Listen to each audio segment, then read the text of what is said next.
Mason? Oh, he's coming.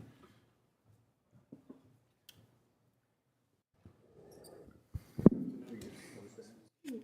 Did Mason tell you?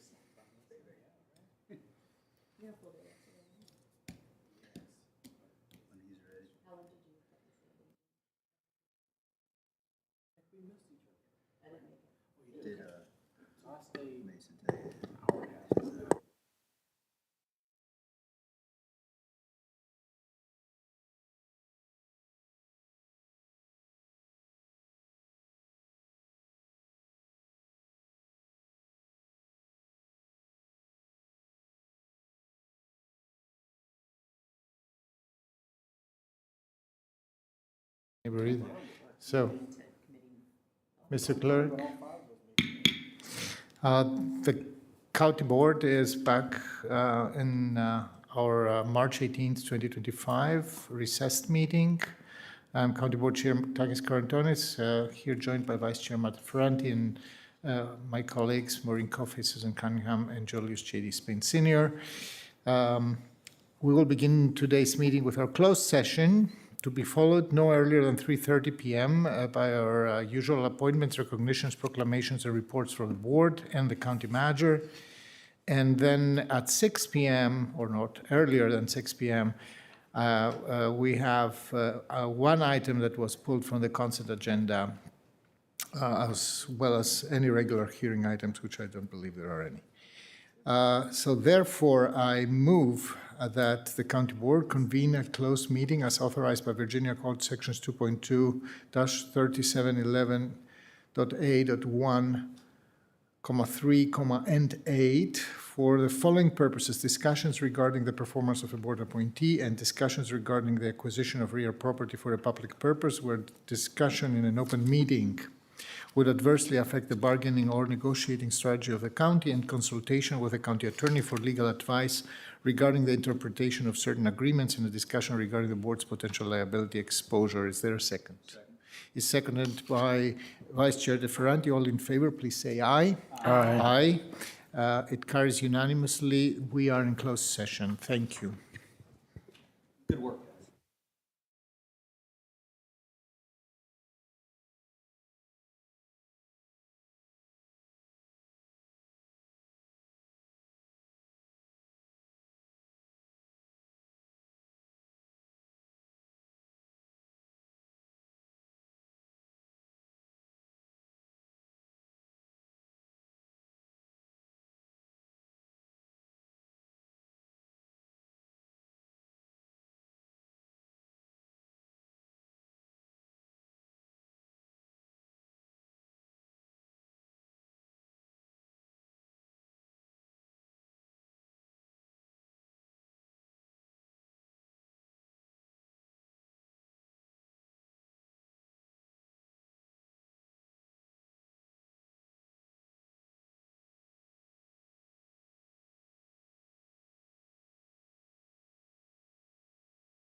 Good afternoon. We are, the county board is back in open session. We just came out from a closed session, which now we have to certify that we did the right thing and all according to law.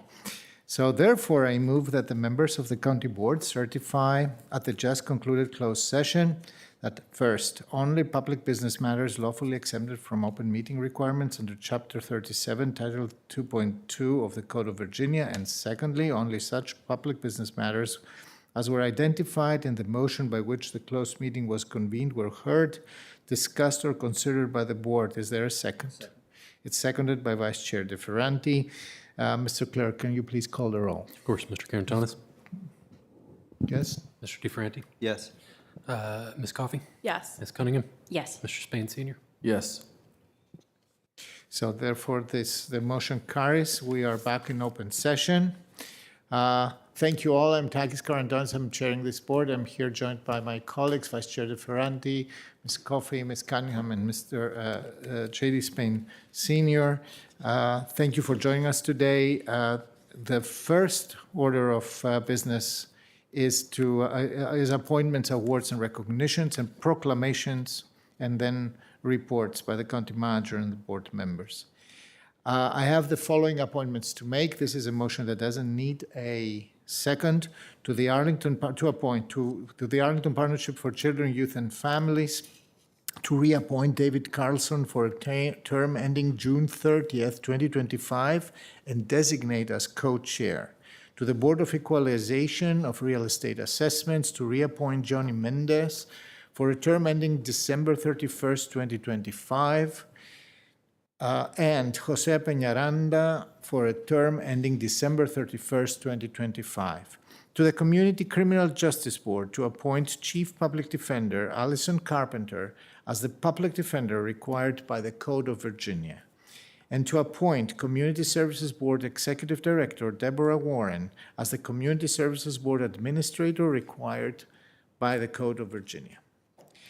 To the Community Oversight Board, to appoint Joshua Dansby for a term ending March 31st, 2029, and to the Crystal and Pentagon Cities Council to reappoint Wesley Mayer for a term ending March 31st, 2027, and reappoint Robert Vaughn for a term ending March 31st, 2027.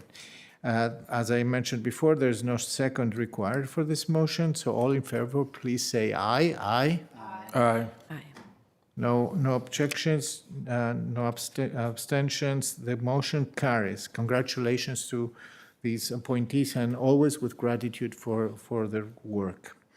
That brings us to recognitions and proclamations, starting with Arlington Transportation Partner Platinum Champions. Let me see if we have. Yeah, no. So in 2024, Arlington Transportation Partners, an initiative of Arlington County Commuter Services with the Department of Environmental Services, recognized 152 participants for the dedication to transportation and for improving the way people travel in and around Arlington, myself included. Out of 152 champions, 27 businesses and properties reached the highest platinum level. Achieving platinum status is challenging and requires great effort. ATPs, that's the acronym for Arlington Transportation Partners, ATP's platinum level champions have surpassed these challenges, so I see now, and are leading example to others in our metropolitan regional area today. All platinum level employers offer a transit benefit to assist their employees with financial savings and help them make healthier, environmentally friendly commute decisions. This priced benefit directly supports Arlington County's long-term goal of shifting driver loan rates from 60% to 40% and reducing the pollution and congestion in the county. So our 2024 Arlington Transportation Partners Platinum Champions are 19 Clarendon Apartments, 3100 Clarendon Boulevard, it's an office building, 4250 North Fairfax Drive, Amazon, Arlington Gateway, Consumer Technology Association, MePT, Courthouse Tower LLC, Escuela Key Elementary School. Hey, that's awesome. George Mason University, Mason Square Campus, also awesome. Green Power Technology, HB Woodlawn Secondary Program, triple awesome. MasterCard, Meridian at Courthouse Commons, National Landing Business Improvement District, National Landing Center 2, Nestle USA, OAR of Arlington, Alexandria and Falls Church, Park Georgetown Apartments, Roslyn Towers, which is a multifamily building, Stantec, the Earl, multifamily building as well, the Nature Conservancy, the View of Ballston, Herb A Apartments, VHC Health, Virginia Square Towers, and Washington headquarters offices. So thank you so much to all of them. Really, we know what it takes. And I'm particularly pleased to see 3 schools, if I'm not, if I'm not wrong here, and a university part of that. So you built already the momentum for the next ones, and to all the businesses who really lean in and do the right thing. Thank you very, very, very much for that. And I'm moving on to recognitions of individuals, starting with, oh yes, we can have a picture, indeed, for all of you. I got to do the pictures there, so I, of course, wanted Takas to get the picture. Hey, I'm a beneficiary of this. Yeah, sure. With somebody who is not platinum level, but don't know what happened to Arlington County. Yeah. That's one of the policy questions that Katie and Christian and I used to wrestle with. About the chairs? Oh, yeah. Where to put the chairs? We got a lot Because then you done. can tell that we're really getting the full lifespan out of that one. Oh, my God. Oh, you get down in the middle. Your chair. Get down there in the middle. There's a lot of people.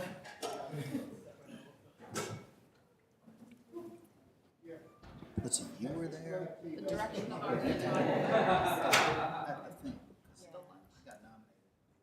Yeah, you did great. They asked if we wanted to join and we said no. It was a very space constrained section. We felt it was spaced.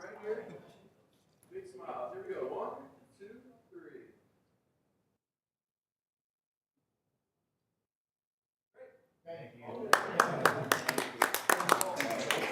Absolutely. And thank you, Mr. MC.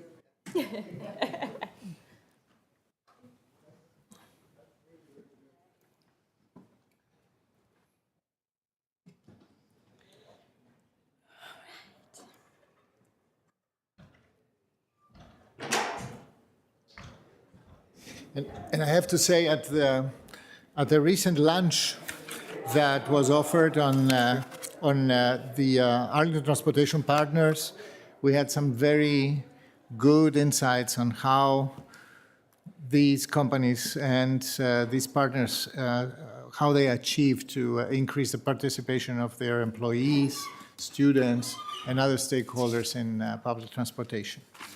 Now, moving on to recognize individuals, significant individuals who have contributed to our community, starting with Ms. Kirsten Conrad. Little slide.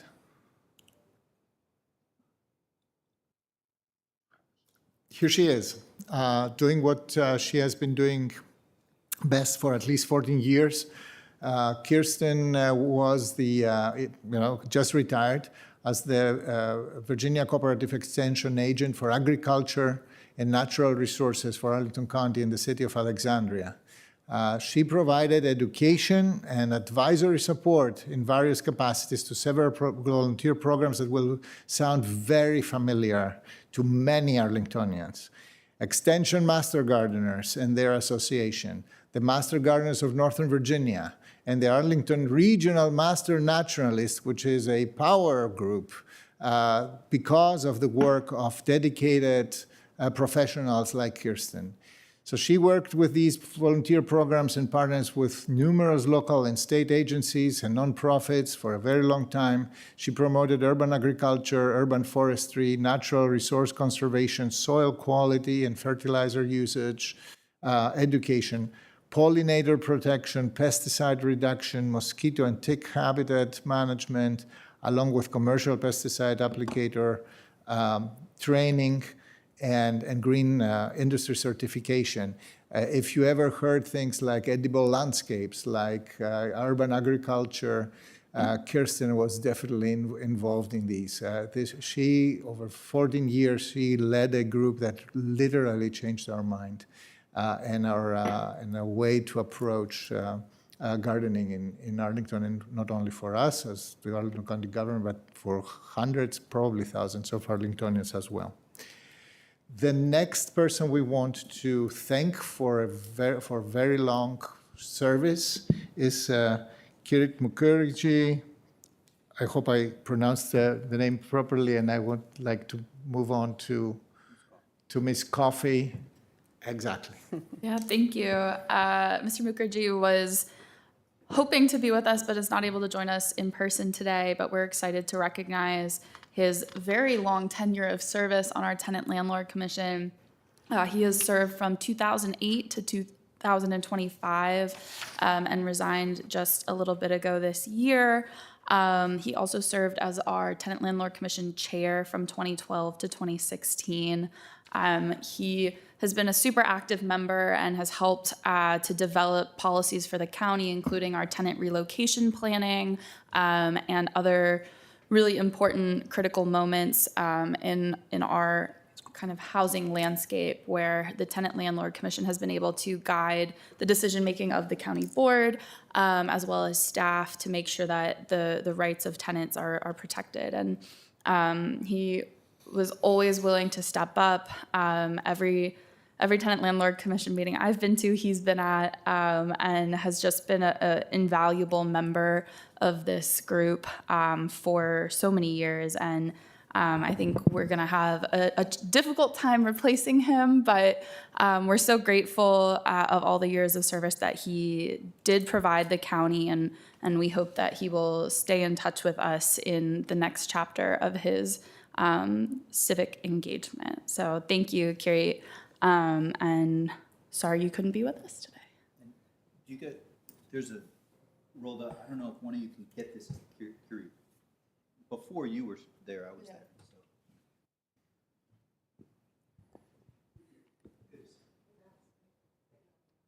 There's the lights on if you want to add a comment to the two people who we just thanked for their long service.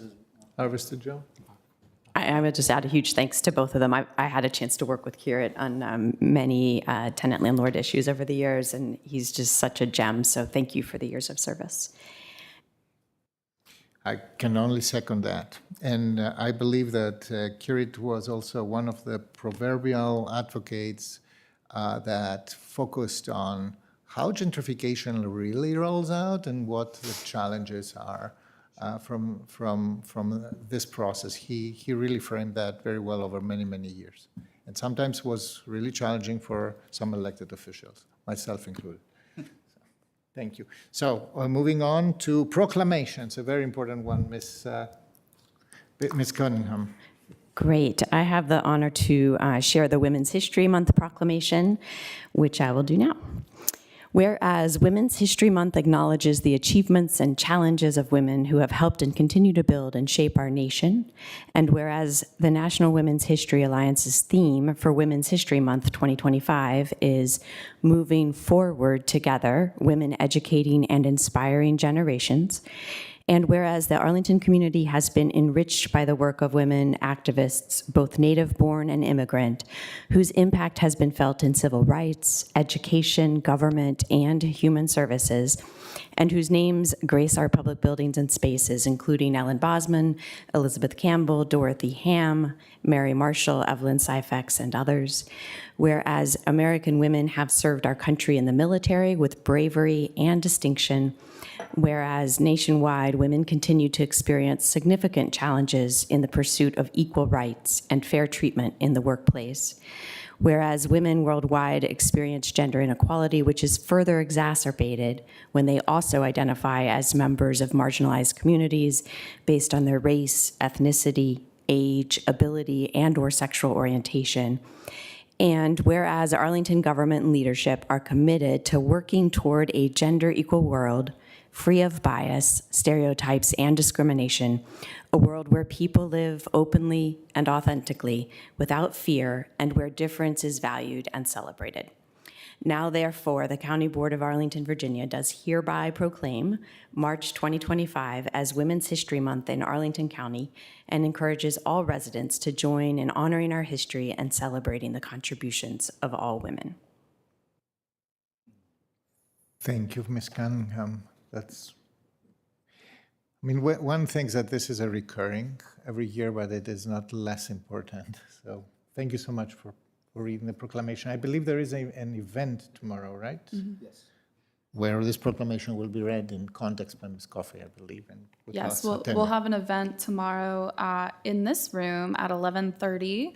And then the Commission on the Status of Women of Vision annual awards event is on the 26th of March at 7 p.m. at the Virginia Tech Research Center campus on Glebe Road. So 2 additional opportunities if you would like to hear that resolution read again.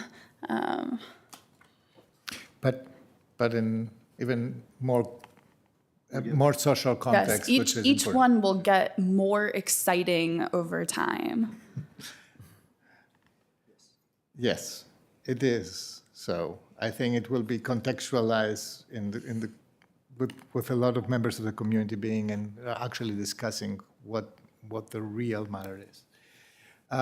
Moving to Mr. Julius J.D. Spain Sr. for the proclamation on Emergency Management Professionals Week. Well, thank you, Mr. Chair. And before I read my proclamation, I just want to give a hats off to our board member, Ms. Coffey, for her leadership and liaison to the Commission on the Status of Women. And I would encourage everyone who's listening to this to attend that event. It is an amazing time to celebrate women in our community that have been recognized. And I just, again, can't say enough about it, but also thank you, Ms. Coffey, for what you've been doing over there since you've been on the board as a liaison. So I have the pleasure of reading a proclamation today. And it is titled Virginia Emergency Management Professionals Week. And here we go. Whereas the emergency managers of Arlington County and the Commonwealth work tirelessly behind the scenes to build safer, stronger, and more resilient communities in the face of natural disasters, terrorism, pandemics, civil unrest, and other threats and hazards. And whereas emergency managers serve as a vital link to and between essential services that help communities prepare for, respond to, and recover from emergencies.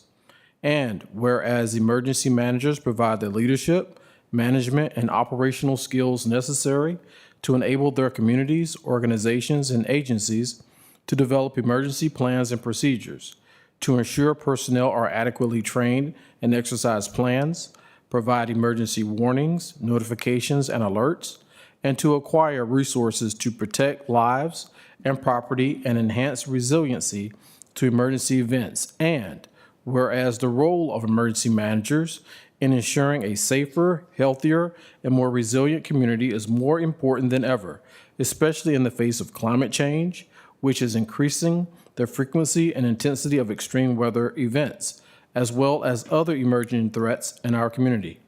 Now, therefore, the County Board of Arlington, Virginia, does hereby proclaim March 16th through March 22nd, 2025, as Emergency Management Professionals Week in Arlington County, and encourages all residents to honor the employees of Arlington County Emergency Management and recognize their service and commitment to the lives, well-being, and safety of all who live, visit, and do business in Arlington County and the region. Signed under the seal of Arlington, Takis Karandonis, Chair. This concludes this proclamation. And I will say, living here 16 years, you can't say enough about our EMS and our police department. I've had fortunate or unfortunate opportunity to have to call them, hit the 911 button, and I will tell you, if you look at on a national average, I mean, our police show up in about 3 minutes, and our EMS probably around 7. That is amazing. So a lot goes into that, and we honor them and thank them for their service. Back over to you, Mr. Chair. Thank, yes, we may want to have a picture. And by the way, it's also never, it's always a very good opportunity to thank you profusely for your service on January 29th, 2025. We know that you have been all in, in service that day. So, You want to go around? yes. You go down. You go down. In front. Here you go. Thank you. I went to the EOC, you guys, thank you so much. Yeah, really appreciate it. Oh, we gotta move over. Each of those people is signed up for Arlington Alert. I can testify to that. Wherever. There's no grand. Although I think she should be in it. Mace, you should take it. Come on in. You come in. You're just a comms. You have to be in.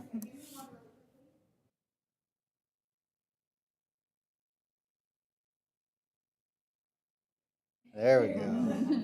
Nice try. I mean, just a comms when you're in the comms team.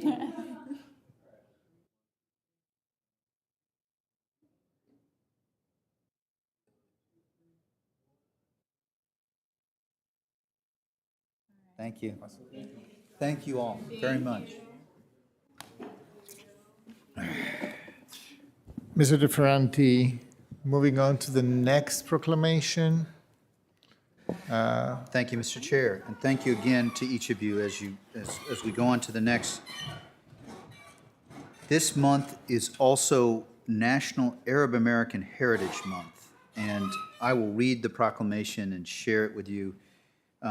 Whereas, for over a century, Arab Americans have been making valuable contributions to virtually every aspect of American society in medicine, law, business, education, technology, government, military service, culture.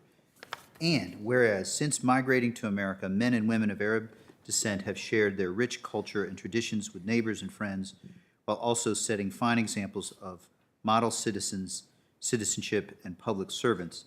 And whereas, they brought with them to America their resilient family values, strong work ethic, dedication to education, and diversity in faith and creed that have added strength to our great democracy. And whereas Arab Americans have also enriched our society by sharing in the entrepreneurial American spirit that makes our nation free and prosperous. And whereas the celebration of Arab American ancestry and cultural heritage educates our fellow Americans and counters misconceptions, harmful stereotyping, and shared misconceptions by other ethnic groups, and whereas they join all Americans in the desire to see a peaceful and diverse society where every individual is treated equally and feels safe, and whereas the incredible contributions and heritage of Arab Americans have helped us build a better nation. Now, therefore, the County Board of Arlington, Virginia does hereby proclaim April 2025 as National Arab American Heritage Month in Arlington County, and calls upon the residents of the county to observe this occasion by recognizing the contributions of Arab Americans to our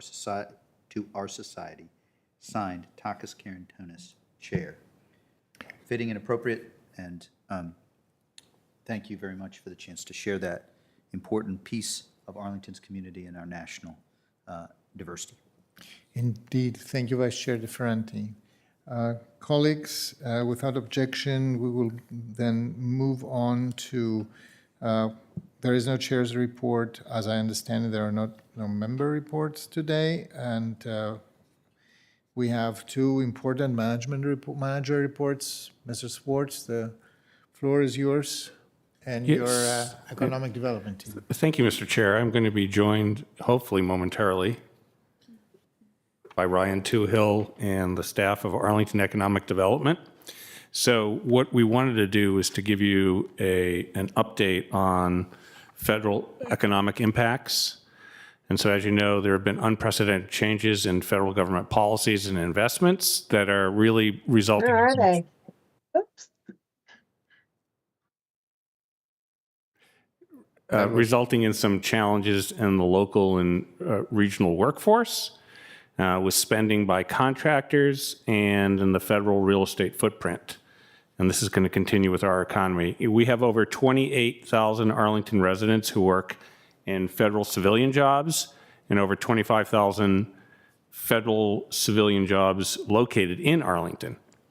And so the federal government owns nearly 9 million square feet of office space, and there are leases of 5.3 million square feet of office space in addition to what is owned in the county, leased by the federal government.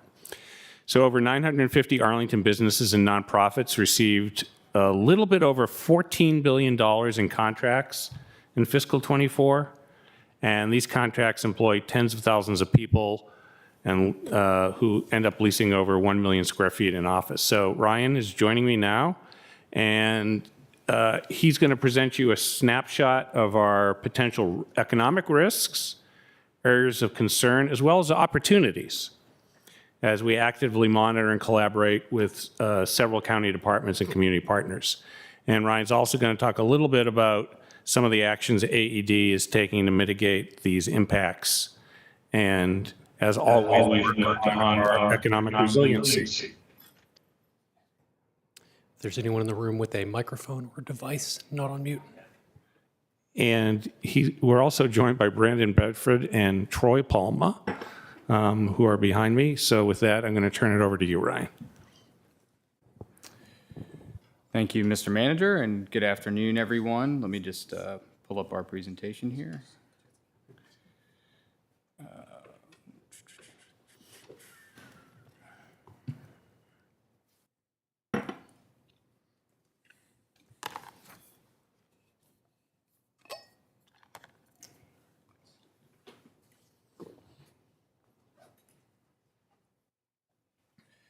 All right, well, thank you very much. We wanted to take this opportunity to speak to you about some of the important issues that Mark just discussed, and really talk about the ongoing reductions or freezes in the federal workforce spending and the presence, as well as some other changes to federal policy that represent significant challenges to our local and regional economy. It's important to note that these shifts are evolving daily, and so the information we discussed today is subject to change. And really, our approach has been to work with our partners to assess the information that we are receiving on a daily basis and determine if mitigation is necessary and even possible. So we're finding in some cases that the headlines aren't amounting to real changes or impact. So we're taking a measured approach. The couple of key things that we've been tracking and our team here today has been working to evaluate. So reductions in the federal workforce, contractor spending, and the real estate footprint, a pullback in our visitor economy, the potential for significant outmigration of workers, creating a regional brain drain that decreases regional competitiveness, the exit of companies, nonprofits, and agencies that could accelerate our occupancy crisis in the office market, potential decline in the housing market, decreases in consumer spending, and reductions in small business support, all of which can impact ongoing private sector investment. So today we're going to focus just on the top two things. We're going to talk about the federal government operations impacts and some impacts that we're seeing to the visitor economy. As Mark mentioned, we have two very dedicated individuals here with us, Brandon and Troy, who have been analyzing and monitoring and reporting out on all of these issues. So I want to thank them for their hard work on this, and they'll continue to do that. And we've identified that it can be challenging, and the guys have identified that it's challenging sometimes to find the data. So I'm sure you'll have lots of questions today. We'll try to answer them. Some cases we may have to go back to see if we can find a data source for that, and we'll let you know if we can't. And then we'll wrap up tonight by sharing some of the ways that the state and the region and AED, working with our partners, are trying to mitigate some of these challenges. So with that, we'll shift through some data.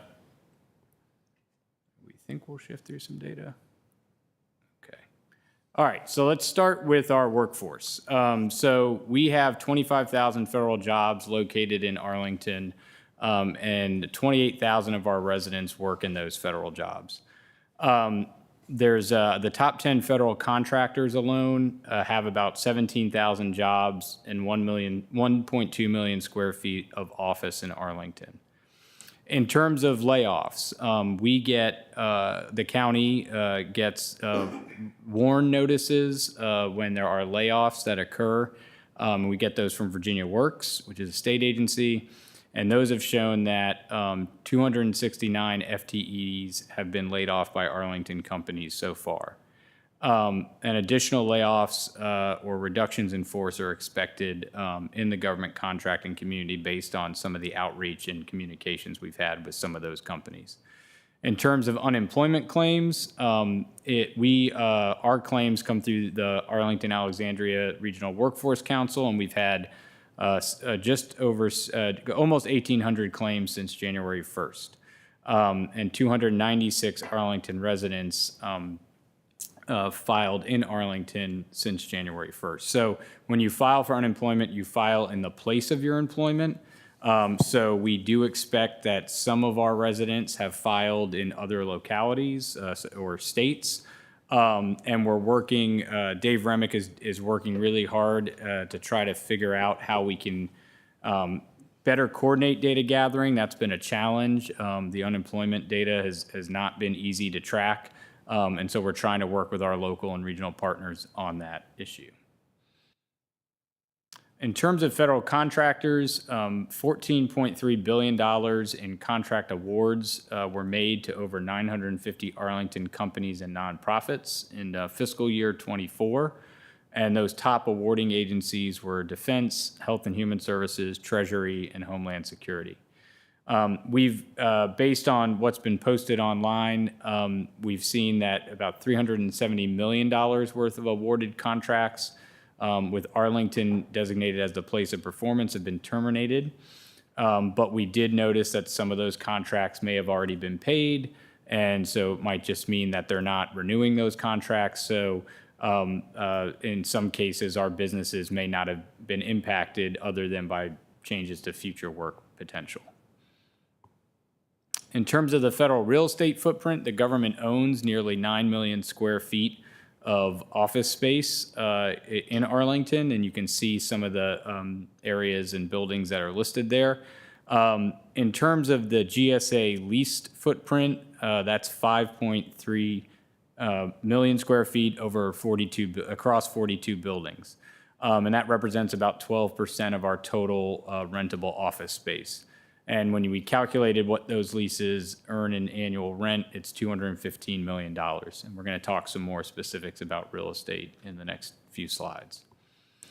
So kind of generally speaking, when we looked at the lease information that's available, more than half of the leases are 50,000 square feet or less. 10 leases are entire buildings. So we've talked about some of those previously. But over 50% of them are 50,000 square feet or less, which represents, space within a building, not a whole building.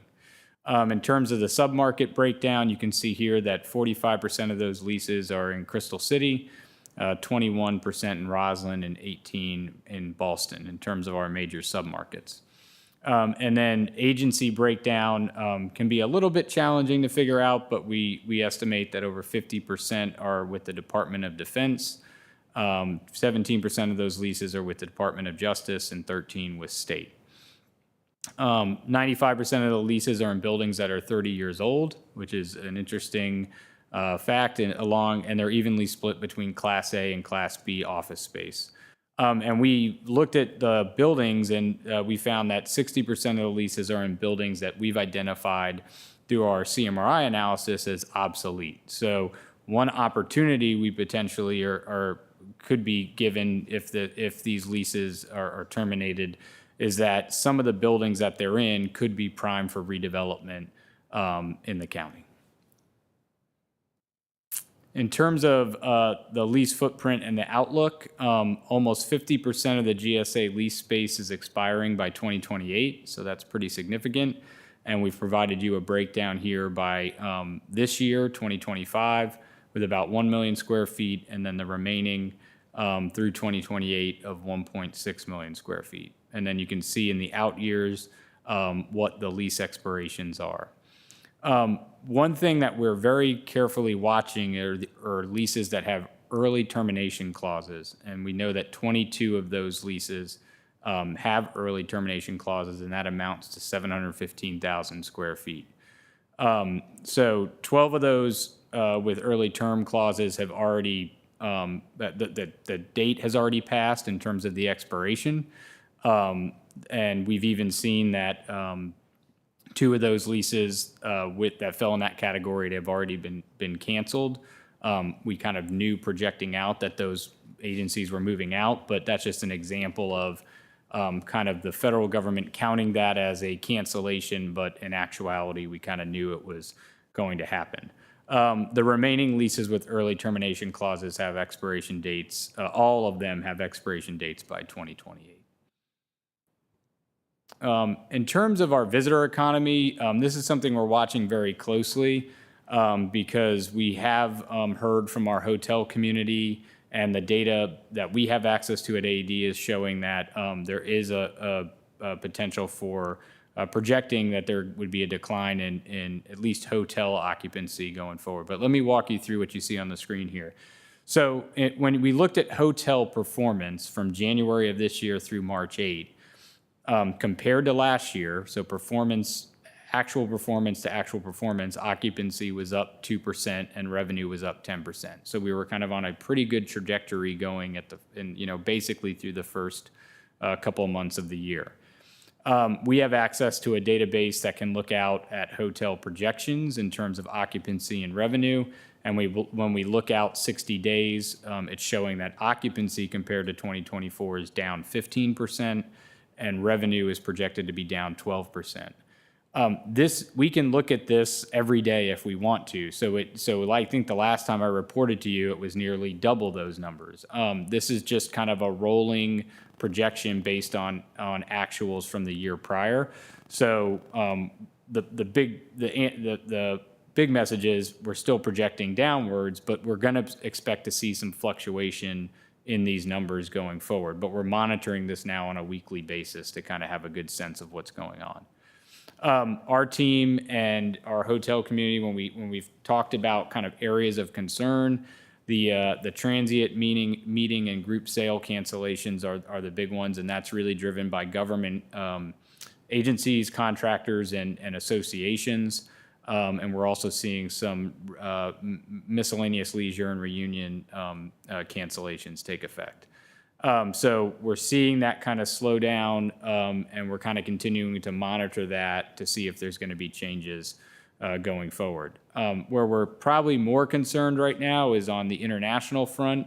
Tourism Economics is a leading economic group that focuses on tourism and travel. And they had an article, they were quoted in the Post this past weekend that said they've revised their forecast for nationwide international travel growth from a 9% increase to a 4% increase.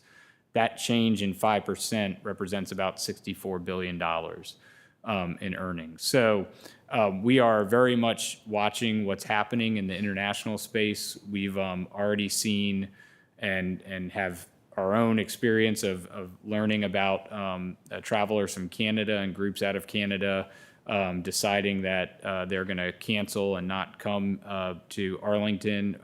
And so we're seeing that as a major challenge for us. But this is something we're continuing to monitor. And so we will report back as things develop, but we are really hearing that the rhetoric and the potential policy changes imposed by the administration are impacting this particular subsection of tourism.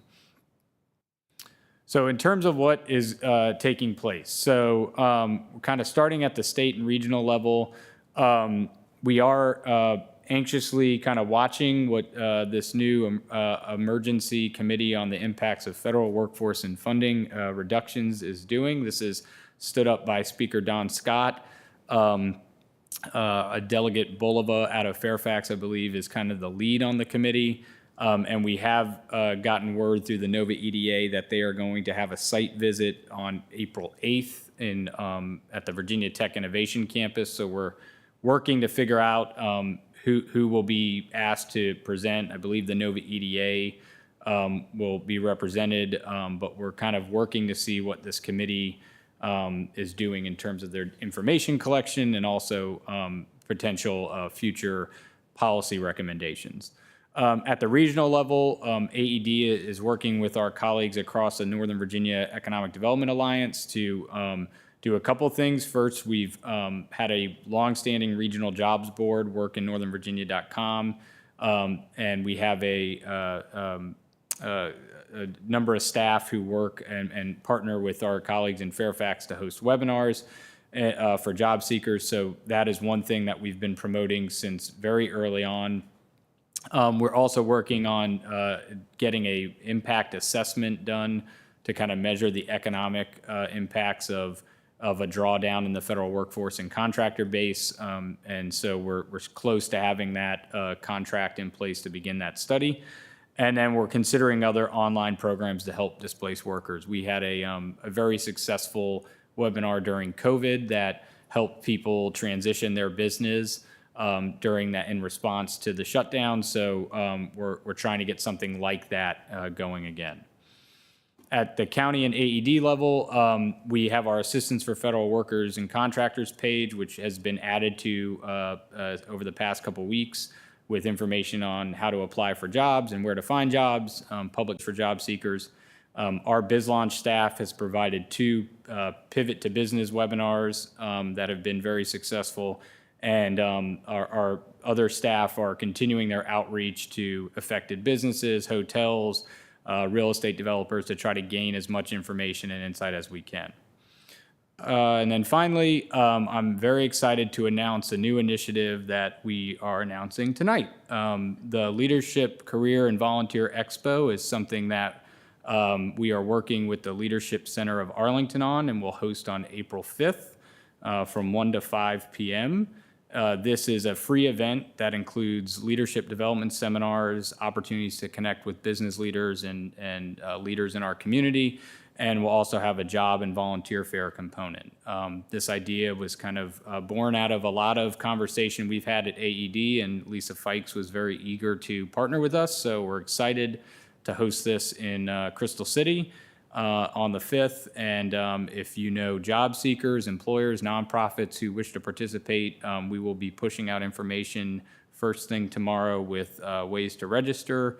But we are definitely seeking employers who are hiring to participate in this event, because something we've heard pretty consistently in feedback is that folks are looking for those job opportunities. They want to be able to talk to recruiters, and so our goal is to outreach to the very long list of people who have positions open. So more information to come. We'll be sure to send out the website link and the registration information to the board. But I'm really excited about this event, and I'm hopeful that this will provide a great opportunity for folks to come together and get some great value out of some of the programming that we're offering. With that, Mr. Chair, that concludes my presentation. Thank you, Mr. Tuchel, and your entire team actually here. We know that these are not easy times for you, and it's literally not a kind of work that you really counted with doing right now. We're talking a completely different frame just a few months ago, right? Yeah, absolutely. Colleagues, I think this was a lot of information, and I'm sure that there are some questions. I see the light of Mr. Spain going up. Yeah, well, Ryan and team, thank you for being with us today. And as your liaison to Economic Development Commission, and the chair and I were there last week, I want to thank you for all the hard work you and your team have put into keeping us informed, also understanding that the needle's always moving. I think we talk about a level of uncertainty and being able to monitor to the extent we can this shift in opportunities and buildings is going to be paramount. So I think the more updates we receive, the better off we'll probably be to get a good pulse on what's going on. But I do have a question that I think folks may benefit from. We've talked Well, first, have there been any contracts, any lease spaces that have been renewed to your knowledge since January 21st? Since mid-January? Any that we've renewed with the new administration? There hasn't spaces. been a renewal, but there has been a new lease that was signed January 1st, right over here on 1310 or 1320 Courthouse. Great, thank you. And you, Ryan, you and I've talked about this previously, given that May 17th through June 8th is World Pride, and from a region perspective, there's a lot of opportunity, I think, economically for Arlington to lean in. Can you talk a little bit about what you and the team are looking at as far as have Arlington being that open space during World Pride for folks to come here and come see all of Arlington, stay in our hotels? We're very historic, right? But I think there's some upside to that. Most certainly. So Emily Cassell from our tourism team has been leading a very joint effort with our bids and partnerships, members of the community who are working with DC economic development and the groups that are leading DC Pride and World Pride. And so we are communicating with them regularly. We are finding ways and bringing forward ideas to have programming in the neighborhoods, and the bids have been very active in that. And we are working on a couple of ideas to promote World Pride with our business community. I don't have any details yet because I think the committee was reporting out this week. But the basic premise is, how do we make sure people know this is a welcoming community, get them to come across the river to spend their money and spend time here and get to experience Arlington. So that's very much a focus of ours, and will hopefully, that is one thing that will very much help boost our tourism numbers this year. And so we are hopeful that that all stays on track, because we're kind of counting on that going into the end of the fiscal year. Yeah, and I know you remain cognizant of our friends across the Potomac, and that we really don't want to take away from them, but just remind them that we are here as a space, given the moment, as a welcoming and inclusive community for folks to come and spend their time. Okay, thanks, Ryan. Thank you. Thank you, Mr. Spain. I saw Vice Chair DeFerrant is light, and then Ms. Coffey. I'm trying to be situationally aware, and I promise to be reticent and succinct, so I've turned over my 3 minutes here. So I think we have till 5. We want to be done with this in the next item, but this is an important issue. I guess this question is a little bit for you, Mr. Tua, but it also could be for the manager. In the dead sprint that has been the last week as far as news, I have not looked at what's in the continuing resolution, but it seems to me the first bucket, federal government operations, is more GSA and more sort of administrative, not the continuing resolution. But I do think that eventually we will want to understand a little bit what's in the continuing resolution. And I guess it's mostly first for the manager, unless Mr. Tuhu, I'm not advocating an extensive, federal strategy, but with respect to advocacy, but I do think that some understanding of what's in there, because, as much as and then, the result coming from the $1 billion that Majority Leader Thune has put forward as a separate standalone bill, and whether that passes the House will be very impactful on us. And so do we have any sense of whether we get an analysis, or is that a premature and you might have to get back to us? It's not premature. We've done some looking, but with the funding levels that we identified in the proposed budgets as programs at risk, we now face the situation where the federal government has been funded at the same level as last year through the end of the federal fiscal year, which is September 30th. We will have to see, because even though there has been funding associated with various departments of programs, what we see is in certain cases, the administration is saying we want to stop the spending there. So that will be another set of conversations, and we're monitoring that. And as of, I think I mentioned one at a work session last week, we haven't heard of anything specifically changing about that. So there's that bucket of items. The other one, which has to do with our friends in the District of Columbia, I've had a conversation as recently as yesterday with the city administrator there. They're hoping very much, there was a long article in the Washington Post today, to have the House, when it comes back next week, approve a standalone bill that passed the Senate that would unlock the $1 billion that the District of Columbia needs. And given that, they've made contingency plans, and we're hoping that we don't face that situation where there could be any impact on services that would then have a ripple effect on us. So more to come on that next week. But as of now, those are the main items to report on that. Thank you, and you helped me get just in time with the sand running out on my time. All I'll say is, you said next week, and that's great, because as we get to April 1st, I feel like, in advance of April 9th, we will want to understand the uncertainty so that we can act on our budget. And I feel like we will still have tons of uncertainty, but we may have some reduced if the governor acts on March 24th, and then if there is action, as has been, Tom Cole has indicated, on the DC unlocking that money. Thank you. Thank you, Mr. DeFranco. Ms. Coffey. Thank you. This is all fluid and in motion actively, but I have definitely heard a huge desire from folks to just find the job opportunities, but I'm wondering, and it may be too early to really answer some of this, but are we seeing any of our, non-public sector employers slow down on hiring, just given the economic risks or the fact that, we do have a lot of contractors, but, do we feel like there are good opportunities to move people into, or are we worried about a situation where we both have people who need jobs and a lack of jobs for them? Yeah, it's a great question.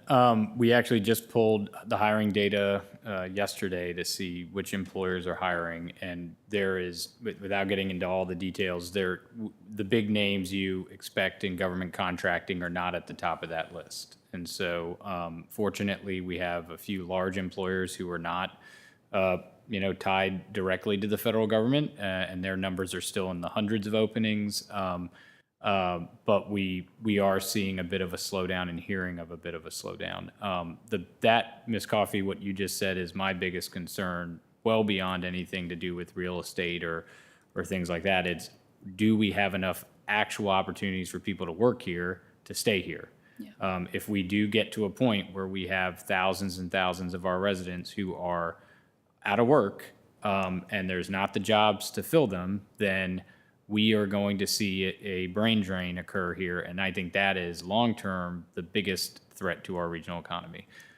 So in the short term, we're trying to lean on those employers who, and we'll certainly through our outreach the next 2 weeks to try to lean on them to get out and be in the community and meet some of the folks who are looking for jobs. The long-term solution is to continue with trying to diversify our economy, trying to attract those companies here that do not have to rely solely or even the majority of their work being reliant on the federal government. And that's a long-term challenge and strategy for us. Yeah, absolutely. Thank you. I think that's my biggest concern as well. And I think it's a lot of our residents' biggest concern is whether they're going to be able to stay in the community that they love. So an additional very specific data question on the WARN notices that I think it was about 270 people who have been laid off. That does not include federal employees. Is that correct? We would not get... Right. That is correct. That would not include federal employees. So it's about 270 that have been laid off in addition to whatever mystery number of federal workers have been fired or unfired and refired or whatever. Yes, and the 270 is specifically jobs based in Arlington. It's not necessarily residents. As we know, a lot of our residents work in Washington, D.C., so it's less, and we're working to see if we can get data from DC parsed out to how many Arlington residents have filed there, but we don't have that currently. No, absolutely. And I think I appreciate that you all are, I think a number of times we've had suggestions, you all have come back saying, we're working on it already. So I do appreciate that. And I think we will, like I said at the beginning, this is fluid and we look forward to having so many more conversations with you all. Thank you, Ms. Coffey. Ms. Cunningham. So I really appreciate the tourism analysis and looking year over year.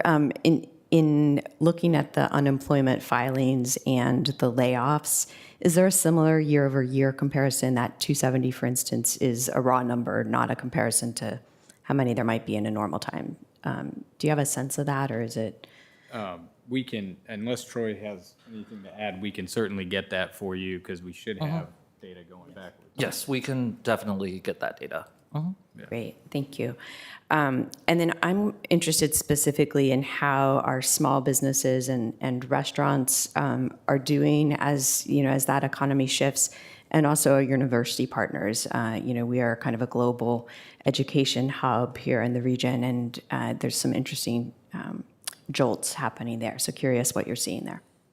Yeah, we haven't gotten out quite yet to do a lot of canvassing or surveying on the small business front, but what I'll tell you from some of the folks who are on the EDC who spoke at the last meeting, and things we're just seeing, in the news, is that consumer confidence is declining. So discretionary spending is certainly, going to be potentially going down.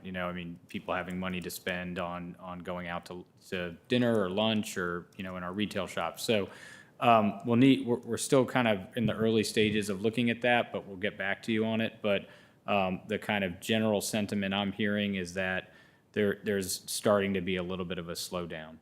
On the university front, each university is different. We have heard from some that have had federal funding cut or frozen. And so that is certainly, having them kind of rethink programming. We've also, though, spoke to at least one located here in Arlington, that they're seeing this as a potential opportunity. Usually in downturns, people go back to school, and so they're trying to think through ways to attract workers back into the classroom. And I believe the community college has been pretty out front on that as well. So a little bit of a mixed bag there, but that's kind of what we're hearing so far. But we'll get back to you on the small business especially. We just haven't gotten to that point in the work yet. Thank you. Thank you, Ms. Cunningham. Very briefly, to thank you again. I know that's a multifaceted. You listed like 8 possible. Yeah. Sorry. Yeah, and it's probably even more with the cascading effects and everything.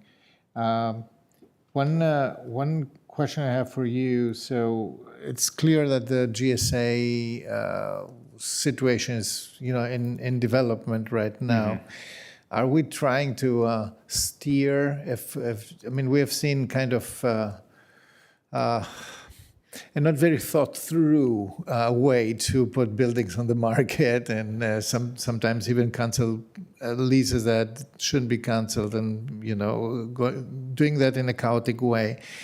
Do we have a kind of a plan to say, look, here we have some good opportunities for you to save some money, and just don't touch the other ones? Yeah, we've not done that outreach, and the reason I would say we haven't is because typically the way we've engaged GSA in the past and historically has been working directly with the department and the folks who are in the public buildings division. Everything we are hearing now is that this is being run centrally out of the Doge group, and so we've not had any direct contact. We have talked to a few brokers on some retention projects we're working on. We've been engaging with the brokers, the landlord brokers, who are kind of engaging at the federal level. But I hear what you're saying in your question, and we'll give that some thought to that. But we've not had any direct contact. Yeah,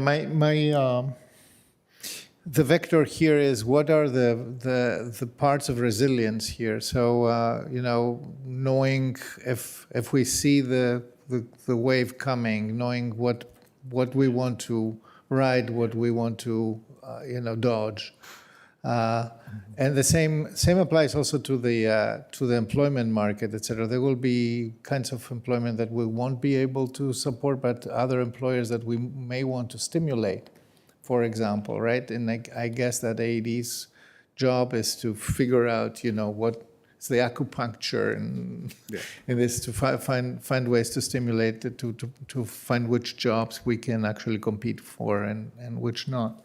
I'm very concerned about the visitor economy because you have, the county manager has reported a significant reduction in transit occupancy tax performance last month, right? Well, it was a projection, so it was that's a one projection, thing. but it So was we'll have to see what a happens. very hefty projection Right. negatively. And we are just days away from cherry blossom, so this should be actually a peak period and doesn't feel like one, right? Yeah, we'll continue to monitor that. That's showing us projections on occupancy, which ultimately translates into TOT, but it's been fluctuating from negative 30% to yesterday when we pulled the data, negative 15. So we're seeing it a little bit all over the place right now. And I think a lot of that is still needs to kind of work itself out. We need to see what the new normal is going to be on government travel and business travel. We're not quite there yet, so we need some time to see what happens with the data. Thank you. Yeah, mindful of the time. We are Mindful of the time, but just one final question here. You know, one thing I found about in leadership is, you know, the moment that we're in is there's a lot of uncertainty. You know, Ryan, you and the team over at AED, what I look at you for and hope to gain is to find, you know, through all the doom and gloom, the good news story. Mm-hmm. And I think what we've heard here is, yeah, there's a lot of uncertainty, but if there's something you can share with this board from your position, right, as a director of AED, what is a good news story, given everything that's going on that we can take back out? Because it all can't be dark and doom and gloom. Can you please share that with us? Yeah, sure. So, I mean, one thing that we definitely still feel we are strong in right now is the tech startup economy. We're getting significant interest in our programmings around that, which kind of tells us that there's still entrepreneurs who are out there trying to, you know, establish their business and want to be here in this region, and particularly here in Arlington, given the infrastructure we have, the access that we have, not just to the government, but to venture capital and to other things that are necessary to do that. So that's still a very bright spot for us, but I'll save all my other good news stories for the budget work session. Thank you. Oh, so you are going to come back next week? Yeah, I'll be back on Tuesday. So, But thank you for the question, JD. thank you.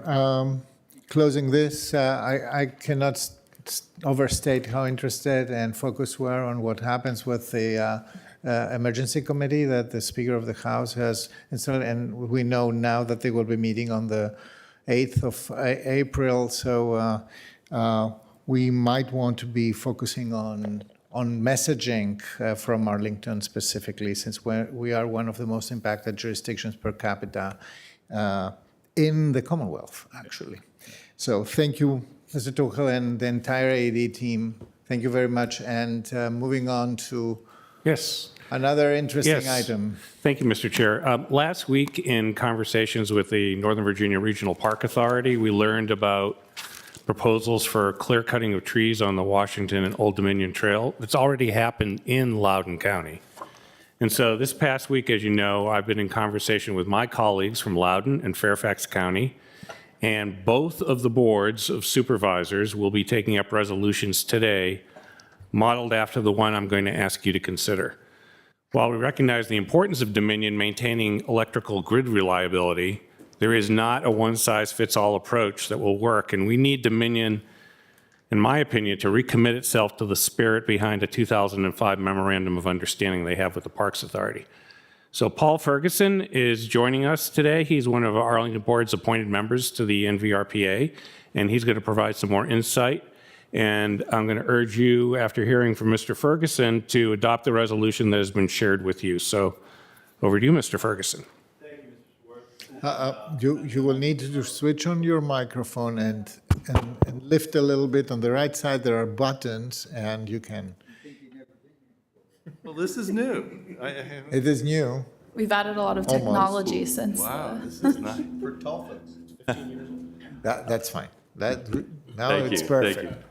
Well, thank you, Mr. Schwartz, for that summary. I don't need to add too much to that, except for that Fairfax has passed the resolution today. There was a 4-mile stretch in Vienna, actually in addition to Loudon, where they just clear cut all the trees. We've had this happen to us before in Arlington. So at first we thought, well, maybe we're safe, but apparently they've given their intentions that they're going to be eventually moving down to Arlington. So what we'd like to see, this is, I won't read the whole resolution, but one, we'd like them to reconsider their policy because in the past, they've been able to effectively prune the trees, maybe sometimes a little more than we'd like, but certainly not clear cutting them all so that it didn't interfere with, the trees didn't interfere with the power lines. So that would take a little more effort on their part, but we'd like to ask them to do that. And second, if they do have to clear the trees, to commit to a replanting program, which they're not willing to do either. So we hope that they will hear from governmental elected officials like yourselves and do the right thing, but technically they don't have to. The agreement that we have with them on the WNOD trail does allow for them to legally cut the trees if they want to. It's more just that if they are good stewards of the community, if they're going to keep to the policies that they've adhered to in the past, working very closely with Nova Parks and localities like Arlington. And it's possible that maybe this issue just hasn't gotten up to the highest levels of Dominion. So with you, the Fairfax board, the Loudon board, potentially taking actions, maybe Mr. Schwartz, Mr. Chairman, you will be able to reach higher levels than we can at Nova Parks. And I just did want to add, Mr. Schwartz referred to us as the Northern Virginia Regional Park Authority. That was what we used to be called. We have changed our name to Nova Parks because people really didn't understand what that park authority was all about. So we were trying to rebrand to Nova Parks. But that's what we had been for many, many years, Mr. Schwartz. So no offense taken. I just wanted to try to make sure, since I'm following economic development, that way I continue the marketing of the organization. If anybody has any questions for me, I'm glad to answer them. I've probably taken up more time than you would already have liked. Colleagues, any questions for Mr. Ferguson? First of all, thank you for coming in person here to discuss this. It's a pleasure to be with you. Quite surprising and disturbing turn of affairs here. We heard of that like literally a few days ago, or not even. So I see lights all over the place, so you can imagine. Ms. Coffey first. Yeah, I'm not sure who exactly this is for, but I just wonder if someone could share for the general public a little bit what is in the 2005 Memorandum of Understanding in terms of what we've previously expected from Dominion with respect to the trees and the trails. Without having it in front of me, it basically is an agreement to prune and maintain the current tree canopy and a commitment to working with us to replant and to maintain what we have. It's sort of a divergence from that. What they're proposing really isn't any agreement at all. It's just sort of saying we're getting rid of the trees.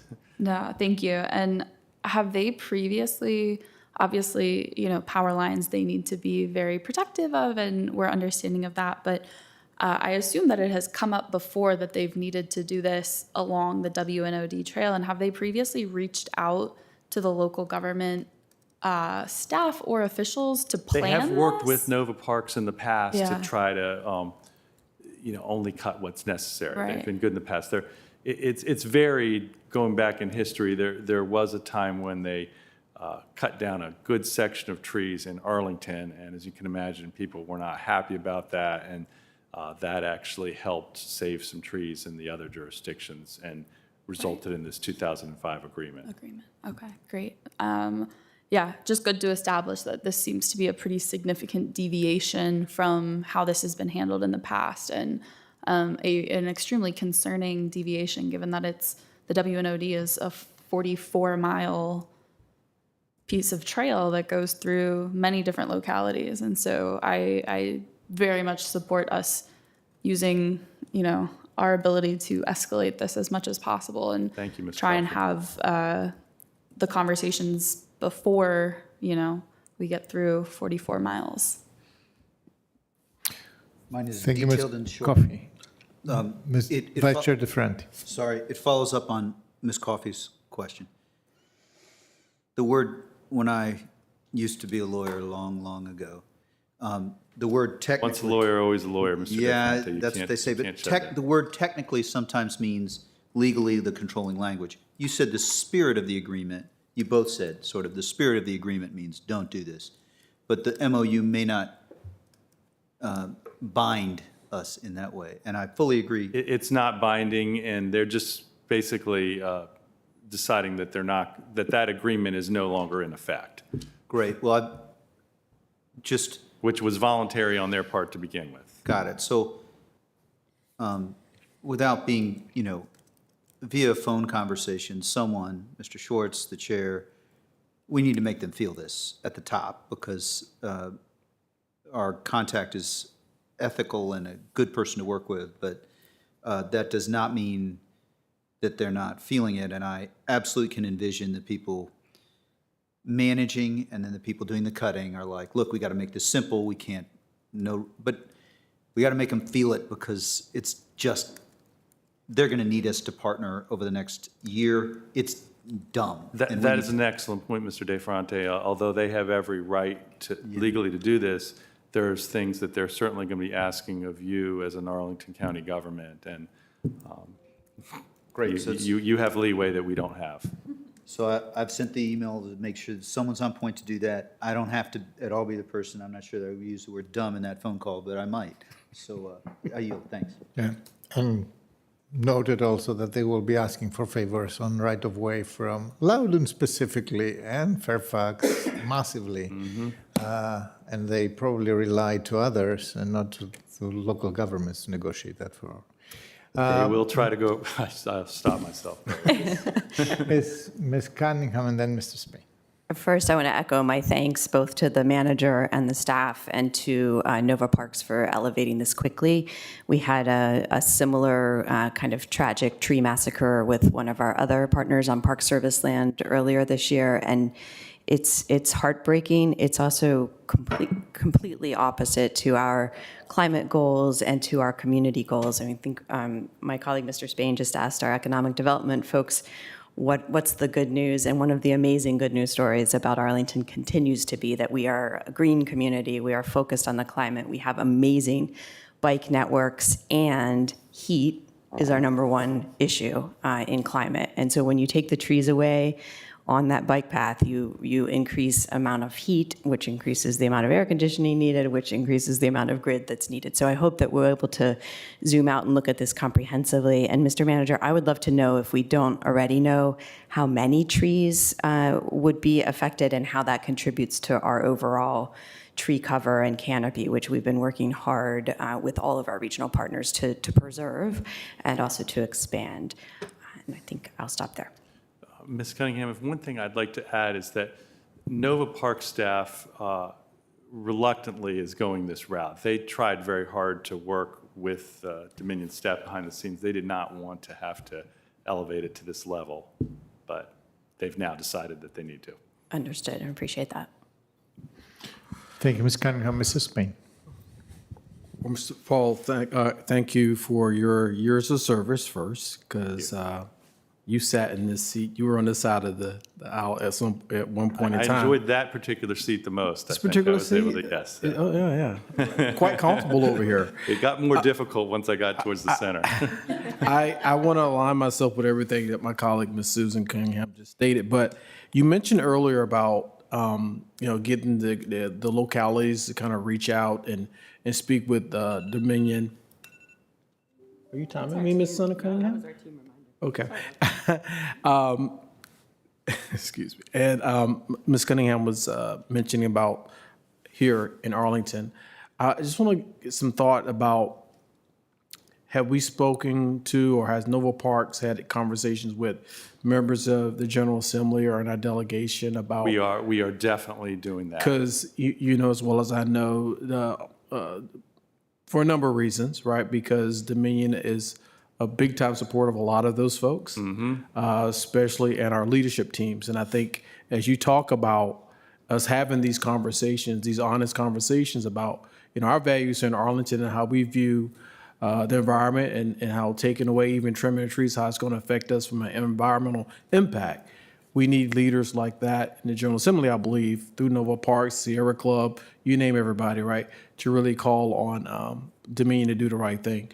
And so I appreciate where the Vice Chairman stated as well, someone, Mr. Chair or the county manager should probably be calling the head of Dominion and saying, hey, not on our watch, at least let our voices be heard. So, but thank you for your leadership, Paul. Thank you Really for that appreciate you. point, Mr. Spain. We are definitely outreaching to delegates and senators, knowing of the And our Speaker of the special House, working relationship. my good friend Don Scott, too. Yes, All right. yes. We haven't, I don't know that we've contacted him, so we should probably. We should. do that. Yes, we should. We have our board meeting on Thursday night for Nova Parks, and we're promised a closed session briefing then, so I'll follow up with all of you after that meeting on Friday.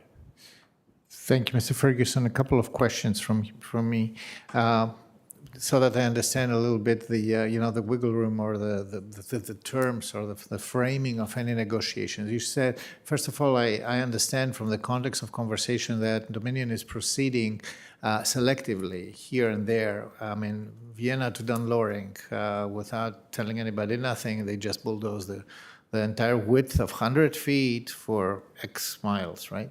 So is there, for example, thinking at Nova Parks or with Nova Parks leadership to say, okay, let's negotiate what is most, offensive to your operations and what we could keep.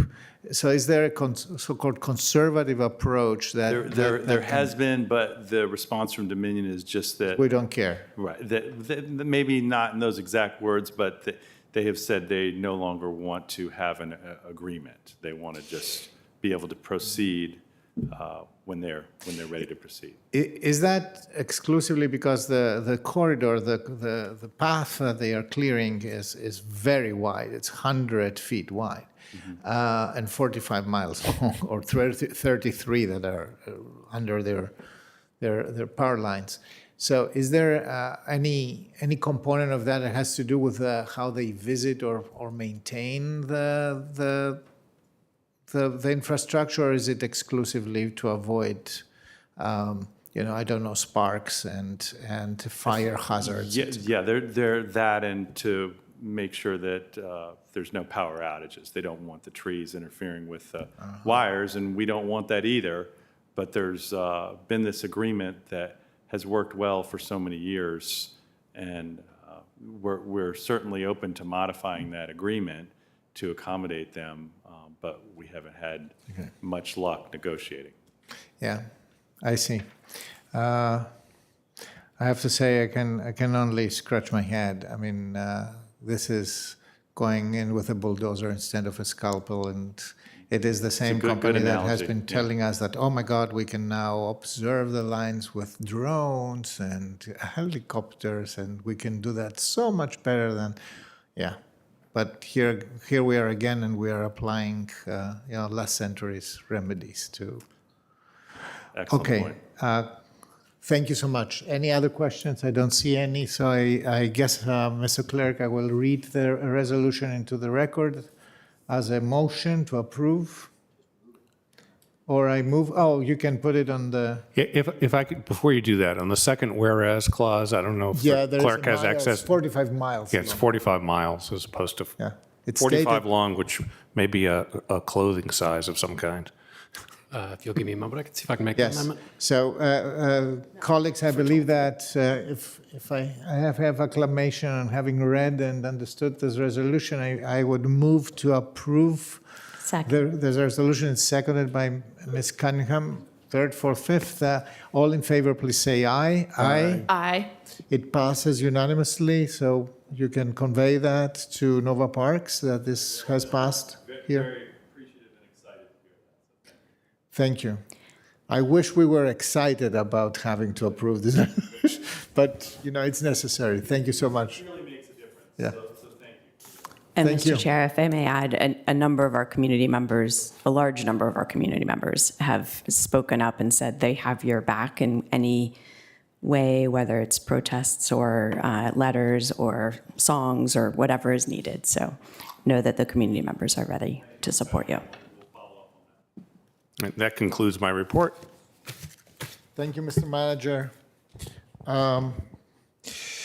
We are here at the end of this part of the meeting, and we want to reconvene in closed session. I will read the motion, Mr. Clerk.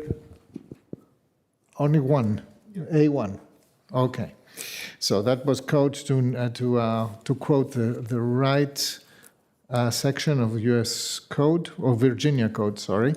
So I move that the County Board convene a closed meeting as authorized by Virginia Code Sections 2.2-3711.a.1 for the following purposes: discussions regarding the performance of a board appointee. Is there a second?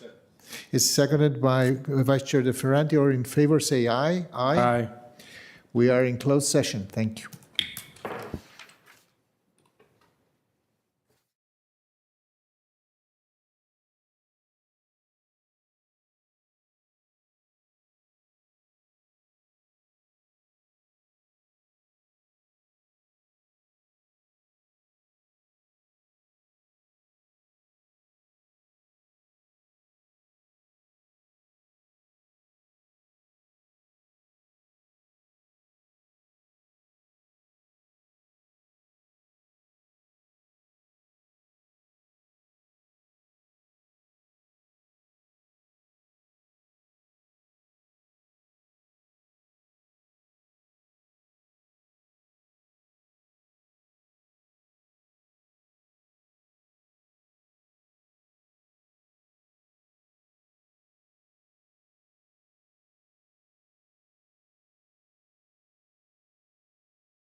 longer than anticipated.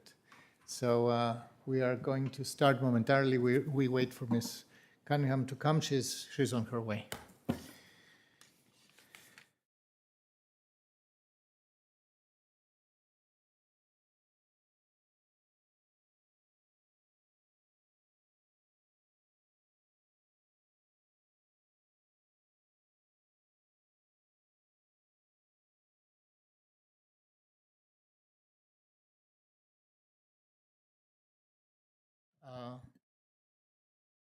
We are back in public session. Colleagues, I move that the members of the county board certify that at the just concluded closed session, first, only public business matters lawfully exempted to open meeting requirements under Chapter 37, Title 2.2 of the Code of Virginia, and secondly, only such public business matter as were identified in the motion by which the closed meeting was convened were heard, discussed, or considered by the board. Is there a second? Second.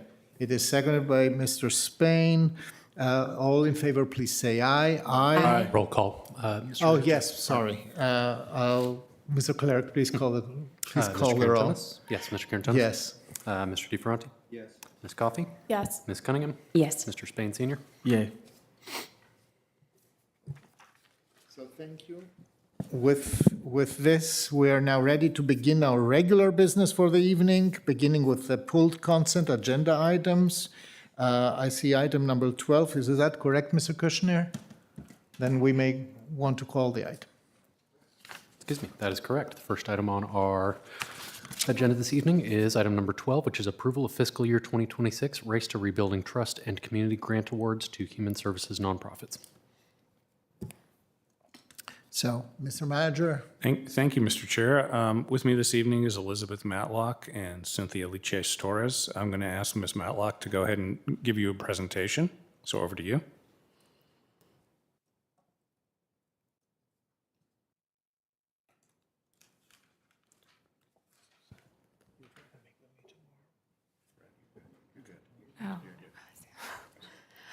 Hi, I'm Elizabeth Matlock, Assistant to the Deputy County Managers, and I'm here to present the recommendations for the FY 2026 Race to Rebuilding Trust and Community Grants. A little bit of background about the process first. The application was available for nonprofits to submit and complete between September 24th, 2024 to December 13th, 2024. There were 5 virtual technical assistance sessions available for potential applicants. These technical assistance sessions were recorded and posted online. In addition to that, we had FAQs posted online for applicants to reference as they completed their proposals. This year is the second year of the Race to Rebuilding Trust and Community Grant. We had taken feedback from the first year, and we had streamlined the application, limiting the number of questions, trying to eliminate any compound questions, just making it a simpler process for applicants. There were 2 equally weighted portions of the grant proposals. There was the written portion, which was reviewed by staff, and then there were presentations, which were reviewed by community members who had volunteered to serve in this capacity. There were bonus points available based on the reviewer's subjective determination of need and impact if they felt that they had seen the need in the community and felt that it was a compelling presentation. And then community and staff reviewers reviewed all of the proposals in January and February of this year. The reviewers had been trained on equity and on objective scoring. The reviewers had completed conflict of interest and non-disclosure forms to be sure that they had no relationship or particular passion for a certain topic so that they could be the most objective scorers. And all reviewers evaluated all proposals, so they saw the wealth of proposals.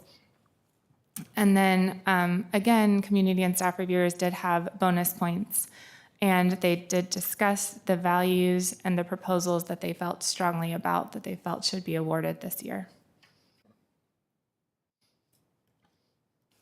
To give you an overview of the proposals we saw this year and to compare it to last year, which was again the first year of the grant, Last year, we ended up awarding close to $2.4 million.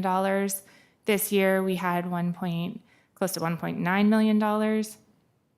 Last year, we received 38 complete applications. This year, we received 55. So it was a very competitive pool this year. Last year, there was a total of just over $5 million requested. This year, it was close to $6.4 million requested. And last year, we awarded 22 organizations. This year, we're proposing to award 23 organizations.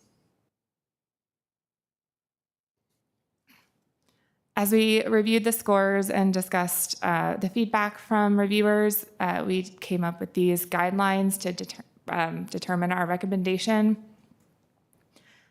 We had advertised that there was $1.5 million available in this grant process.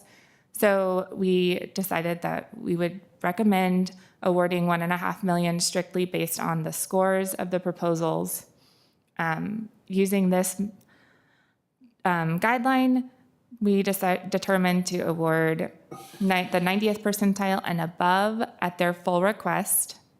If they scored below the 90th percentile, we awarded them at 75% of their request until we had used up the $1.5 million. The score cut off at the nearest whole number.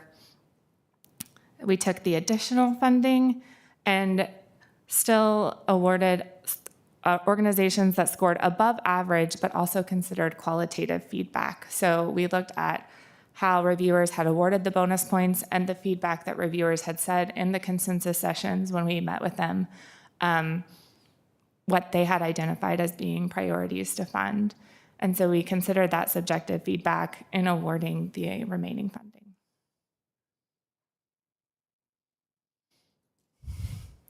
The recommendation we're bringing forward today, like I mentioned before, awards 23 organizations. As you can see from this pie chart, it awards a variety of services throughout the community. We've got a pretty good spread, ranging from community training on equity. A good percentage goes towards education support across the age ranges.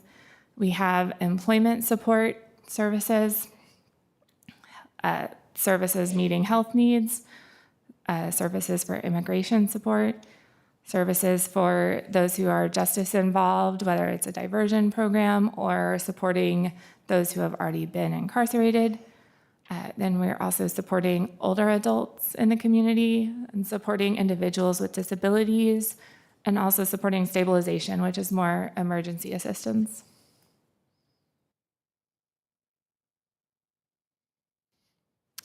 The awards in this level of detail are in the board report. But you can see we are awarding a wide variety of organizations for a wide variety of services.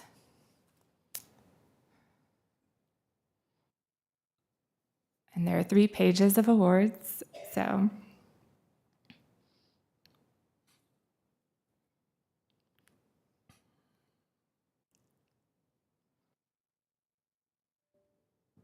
And then our next steps that we would need should these awards should these awards be approved is we will be providing personalized feedback for all applicants in April and May. So this will include their score sheets from their proposals, as well as feedback that was given when the reviewers met during the consensus sessions.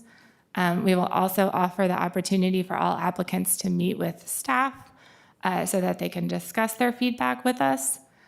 And then we plan to finalize the grant agreements and reporting metrics through June so that the awards can begin in July. And that is all I have.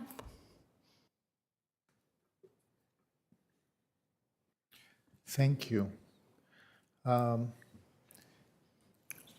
Do we have any commissions, Ms. Clerk? We do not have any commissions presenting, no. Can we go with public comment? Absolutely. Then please. All right, our first public comment speaker speaking for 2 minutes is Zora Sadat, followed by our 3-minute speaker. Begin with Sarah Zullo. Thank you. Good evening. You can lower this. On the right side, there is a little button. You can, yes, and you have to push the button on the microphone so that we can hear you. It's on the Center here. of the microphone. Yes, There you go. exactly. Correct. Awesome. Good evening, everyone. By permission of your honor, my name is Zohra Sadat. I'm a client of ECDC. ECDC has provided several support to my family, and it has been extremely useful for me and many other women standing with me tonight. ECDC has played a crucial role in helping us to navigate and adjust our life to United States. ECDC help us to find jobs and offers various training workshops and lead skill building activities, which help us personal and information growth. Their dedication and commitments to help us made a significant difference in our lives. We are really grateful for the resource and guidance that they continue to provide. Thank you. Thank you, Ms. Sadat. Our next speaker is Sarah Zullo, followed by Bob Elston. Good evening. Good evening. Can you all hear me? Excellent. So we are all here tonight or this afternoon. Please do rise up with me, all of my colleagues.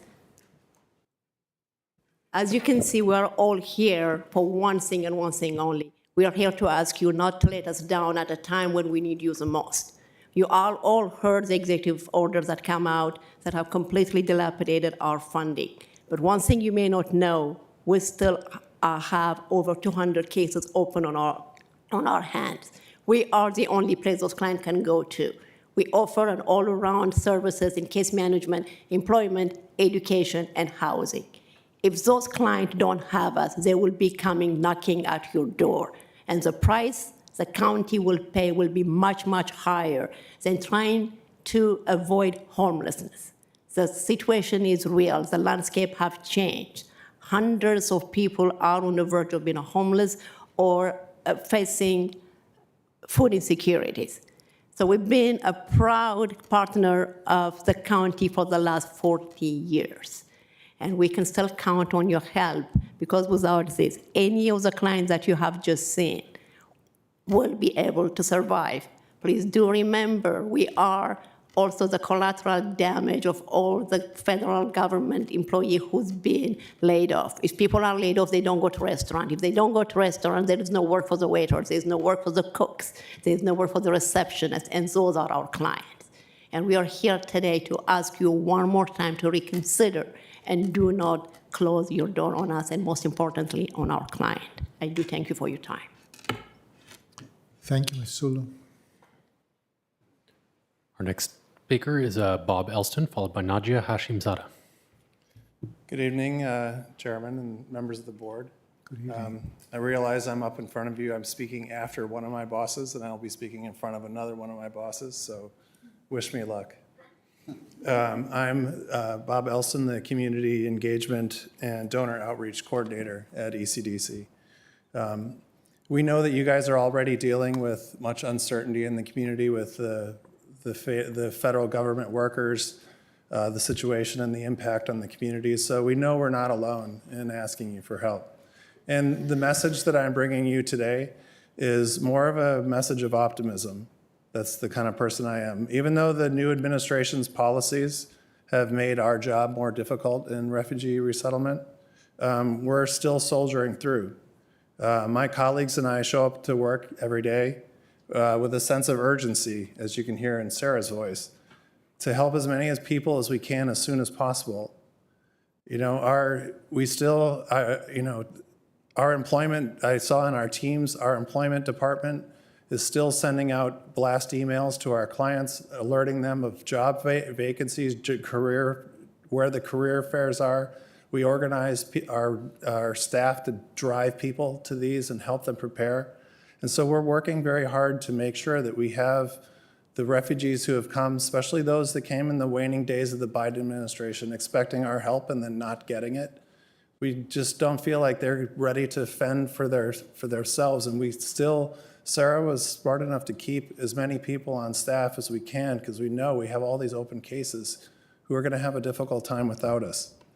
You're going to hear in a minute from my colleague Nadia Hashimzada. She's running a women's empowerment group. They just completed a 6-week knitting course so that these women can hone their skills and start making some money on the side to support their families. I would also say that the enrollment in our spring ESL classes for refugees at all levels is at an all-time high.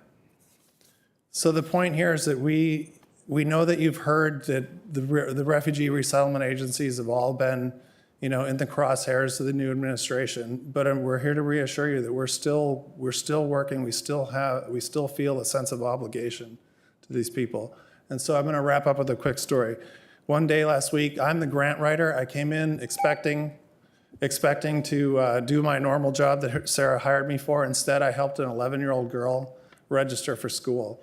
On that day, I dealt with the school registration, a nurse at a middle school, the health clinic, and we spent all day driving around Northern Virginia, and we were unable to get this girl registered. My colleagues the next week had to fill in and finish this off. The point there, and as I was driving home that night, I was thinking, how would a refugee who doesn't speak English, doesn't know the system, and has just come here, how are they going to navigate the system? They still need us.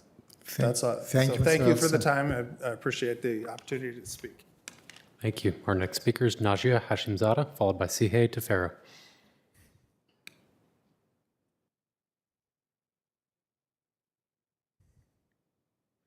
Good evening. Thank you so much. Good evening. My name is Nadia. I'm from Afghanistan, where I used to work as a medical doctor. I came in the United States as a refugee. And, Can you, if I may interrupt you for a moment, can you speak a little bit closer to the microphone or bring the microphone closer to you so that we Okay. can hear you? Thank you. Thank you so much. I came in the United States as a refugee and became part of ECDC 4 years ago. I work with employment department to assist our clients with job finding and assisting them to integrate into their new community. In my role as an employment specialist, I assisted more than 500 clients to and helping them on the job placement and job search. And also I have noticed that some of our female clients, they were facing challenging and obstacles when it comes to employment. In order to support and assist them, we established women's support groups to create more networking opportunities for them and provide them additional support and assistance. We also offered them professional development workshops like job readiness training and also resume workshops, stress management workshop. And also we conducted so many job fair events to help them to get hired and to integrate in their community. As we have clients with different level of education background and also with different level of experience, we also provided and equipped them with skills building training, like we conducted. We assisted them with sewing classes and also a knitting class and cooking and nutrition to increase employment opportunities with them. And we have carried out so many impactful activities for them, and we have so many success examples. And I can talk about two main cases. Actually, they were the victim of the domestic violence, and both of our clients, they were isolated and they were under pressure and trauma, and we assisted them to get out of the situation, and we provided counseling and referred them to the community resources.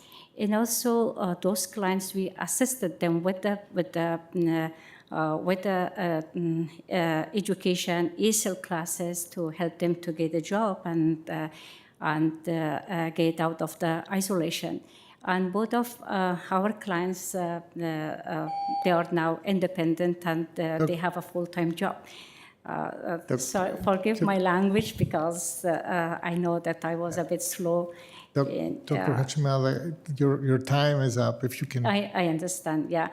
Just I want to tell that still our female clients, they need this, they need Thank further you. support and assistance. Thank you so Thank much. you. Thank you. The next Thank you. one. Our next speaker is Sihai Tefera, followed by Zed Wondemu. I believe Dr. Tefera first. Good evening. Good evening.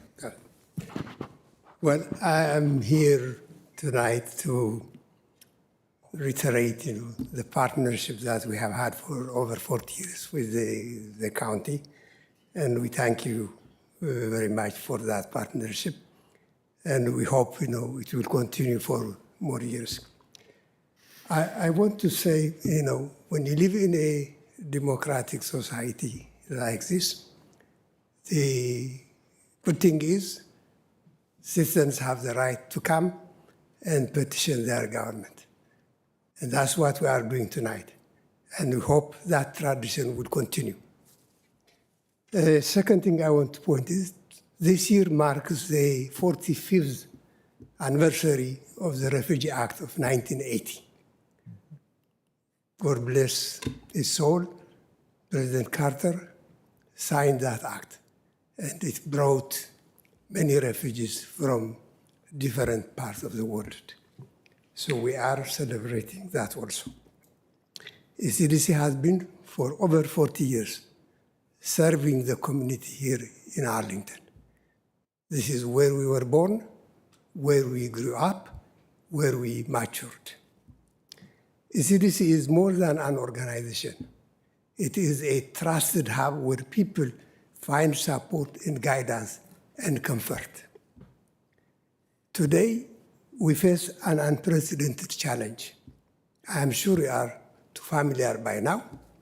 Starting this January, everything we have built for the last 40 years is on the verge of collapsing. I have taken the most painful decision in 40 years to have to lay off dedicated staff. So far, we have laid off 107 people from our payroll since January 24th.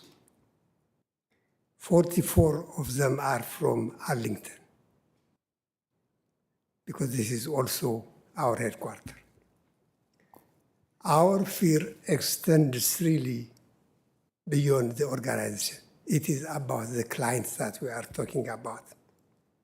Despite the challenges, we are trying to serve as many people as we can, and we hope that you will be there with us, especially at this juncture. This is the most difficult time. I hope you will, outside this meeting, you will come and join us and learn of what we do in the CDC. We are not just an organization. We are a partner with you, and I invite you to come and join us and learn from us in terms of who we are as a community. Thank you. Thank you, Dr. Tefera. Our next speaker is Zed Wondemu, followed by our next and final speaker, Mel Neguse. Good evening. Well, good evening, distinguished members of the Arlington Board. My name is Zed Wondemu. I'm a retired businesswoman and a proud resident of Arlington, living right here on North Glebe Road.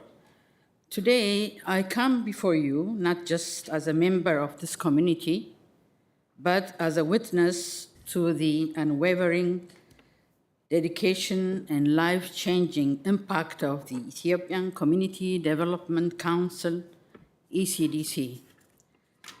For over 40 years, ECDC has been more than just a nonprofit. It has been a beacon of hope for those in need. It has fed the hungry, sheltered the homeless, and uplifted the struggling group. It has empowered the dreamers, and the entrepreneurs and the hardworking families who strive to build a better life in Arlington. I have seen it firsthand.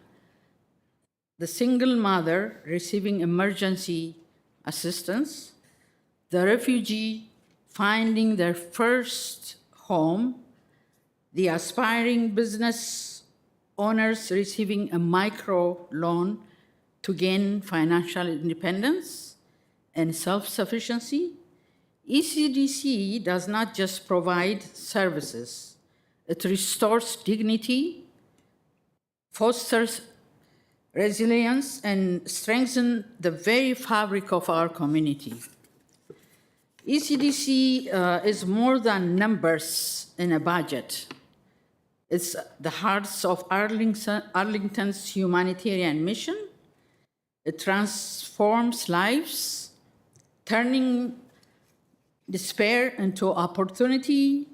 During the darkest days of the COVID, when fear and uncertainty affected us all, ECDC stepped up. It turns its community center into a vaccination focal point, protecting our most endangered group. It did not hesitate, it did not flutter, it did not delay. ECDC took action to save lives. The group ECDC serves are not strangers. They are our neighbors, our friends, and people we see in our churches, in mosques, temples, and grocery stores. They are part of Arlington. They are taxpayers, voters, and supporting ECDC. We are. Thank you very much. I think I'm done. Thank you. Thank you. Thank you for listening. Thank you. And thank you. Our next and final speaker is Mel Neguse. Good evening. Thank you for giving me this opportunity to speak before you. My name is Mel Neguse. I've been working with Ethiopian Community Development Council, ECDC as everybody knows it, since 2018. And I previously served as the general contractor for the Aksumite Village development on South Highland Street. I'm here today to express my strong support for ECDC. I would like to highlight 3 key points. Number 1, ECDC is deeply rooted in the Arlington community, as we all know. ECDC has been an integral part of Arlington for over 40 years, serves individuals from all backgrounds, race, religion, country of origin, gender, etc. It has wide-ranging programs, as you heard this evening, including refugee resettlement, micro-lending, and community empowerment initiatives, all designed to help individuals and families achieve the American dream. Besides the indigenous people who are already here, this is the dream that brought us, all of us here, or our ancestors, to America. Second, the current environment is exceptionally challenging for nonprofits, as you had heard. Today's political and social climate presents significant hardships for nonprofit organizations, particularly those involved in refugee resettlement and those serving vulnerable populations. ECDC provides critical support to people who have escaped violence and trauma, as you heard earlier, individuals who often have no voice or representation, and who rely heavily on our collective compassion and assistance. 3, ECDC needs and deserves Arlington County support. Supporting ECDC directly benefits Arlington County. By helping ECDC, you empower this organization to better serve Arlington's residents and visitors. Strengthening ECDC strengthens our community as a whole. Thank you for your consideration and continued support. Thank you. Thank you. There are no further speakers. So that concludes the public testimony on the item. Colleagues, the discussion is now with the board. I welcome a motion, and then we can have discussion. Mr. DeFranti? Sure. Or we can leave the motion for later, and we can have discussion first. I'm happy to offer a motion, or not. I'm willing to offer a motion. But I thought it would be helpful to just share a few thoughts before offering the motion in honoring of all of you who came. Of course, I remember during COVID when ECDC was handing out vaccines. I remember those conversations that I believe I had with you, Dr. Tafaro, but we were not getting vaccines out to everyone who was most in need. And ECDC, along with Macedonia Baptist Church and some other places, were really reaching populations that needed the help that you guys are doing. It's been over 20 years since in law school I represented a gentleman who was seeking asylum. And I will never forget him because we did not win that case, but he was seeking a different life. He was from Guatemala, and they were in the midst of a war, and he was seeking the American dream. And so, you know, I am very mindful of the important role that ECDC plays, not just here in Arlington or with our Ethiopian community or with our Afghani community, but with the world. You know, Jimmy Carter had a vision for how inclusive we should be, and that is on my mind tonight. We're also in a challenge. I don't think I need to, there's slide 4, but we got 55 applications. And the applications that we got from the other organizations were also powerful. They're homeless serving organizations. They're those who serve the hungry that we aren't funding in this piece of things. And that keeps me up at night. But we set up a process before this president became the president. And I think I can say, for me, and probably for everyone on this board, that with every part of our being, we wish he were not president. Every part of me wishes he were not president because of the mission that you serve, and the homeless and the hungry and those most vulnerable, and our immigrant communities.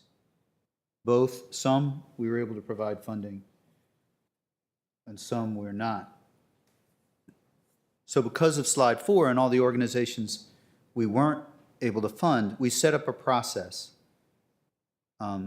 for applying. And last year, ECDC was funded. This year, not funded. Our job, my belief, our job as a board is not, once we set up the process and we have a committee of residents who make the recommendations, it is not my first instinct to go into the pool and pick out from that process those who I like the most. I don't think that anyone in here wanted to say, let's see, I won't have all the pronunciations, but no one would say that we didn't want to, that we wouldn't want to fund the other organizations. You all made the argument that you want to fund ECDC. And so that's where I am at this stage, is I'm not, earlier this year, we did $250,000 for our immigrant community earlier this year. I'm not saying, you know, I just think that the process that we set up with this grant, there are other sources of funding that the county provides. And I'm not saying forever no. I'm saying we set up this process and we have to be fair to all the organizations in the process. For me, at this stage, that's where I am. I'm not happy about it. I wish there were more, but that's why I'll make the motion eventually to approve this funding. Now, I think we've all said, and this is not a guarantee that we're going to revisit this decision, but we've all said that we want to help our immigrant community more. How we do that, we shouldn't be promising.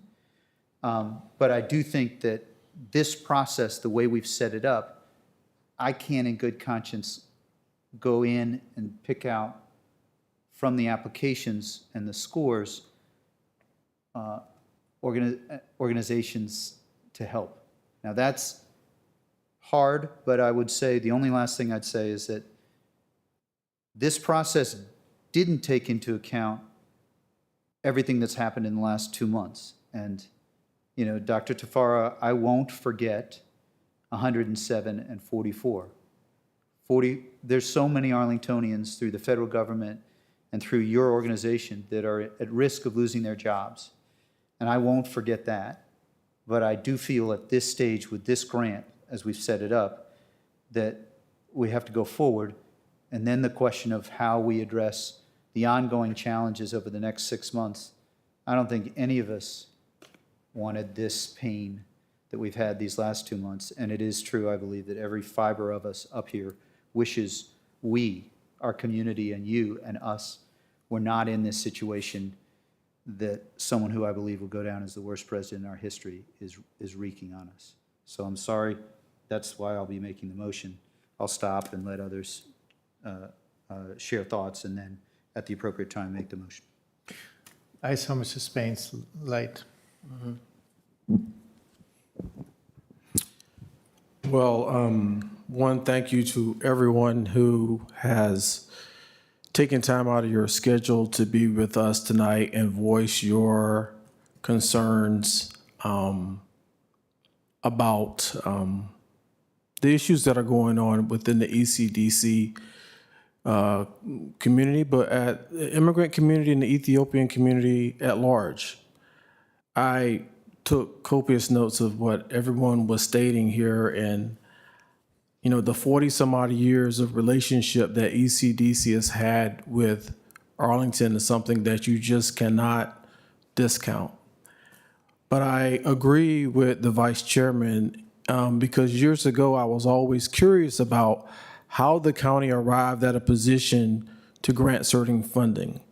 And I just want to thank the staff who's with us tonight for their diligent efforts in trying to be, you know, fair and impartial and bring a group of community citizens together to give this board some recommendations to look over. That does not, at the end of the day, perhaps answer the mail on your desire, because I also looked at last year and I saw that the county gave you $150,000, or at least you applied for it and it was granted. We're in some very challenging times, and when I hear of 44 people losing their jobs, even at ECDC, that pains me. Because now I'm thinking about, you know, they may be losing their jobs at ECDC, but something that was also alluded to is that they're going to come to Arlington County for help, aid, and assistance as well. And we need to provide those wraparound services for each and every one. There was a lot of organizations that applied for grant funding, and I think the team did the best job they could this year, giving what the task was and how much money was available. What I will be looking for is other ways beyond this grant, the decision that's going to be made tonight, on ways that we can help ECDC and our immigrant community at large, and honestly all of Arlingtonians. How can we help them through this very challenging time? I've known of people in the government who have lost their jobs. I know of contractors that have lost their jobs. That doesn't make anything better, but we're in some very challenging time. And as your leaders, we need to make sure that we lead with empathy and let you also know that we hear you. So we do. I hear you. I know my colleagues hear you. And so with that being said, I think I will, of course, be aligned with the motion to support was here tonight, but I just don't want you to think that we don't hear you. It's very hard not to get, I wish we can give everybody who applied some money, to be quite honest. Wish we could, but that's just not how we've operated in the past or this year. So I look forward, Mr. Chair and colleagues, of finding ways to help organizations, not just ECDC, but others in our community that's going to need help in this very trying time. Thank you. Thank you, Mr. Spain, Ms. Cunningham. And then Ms. Coffey.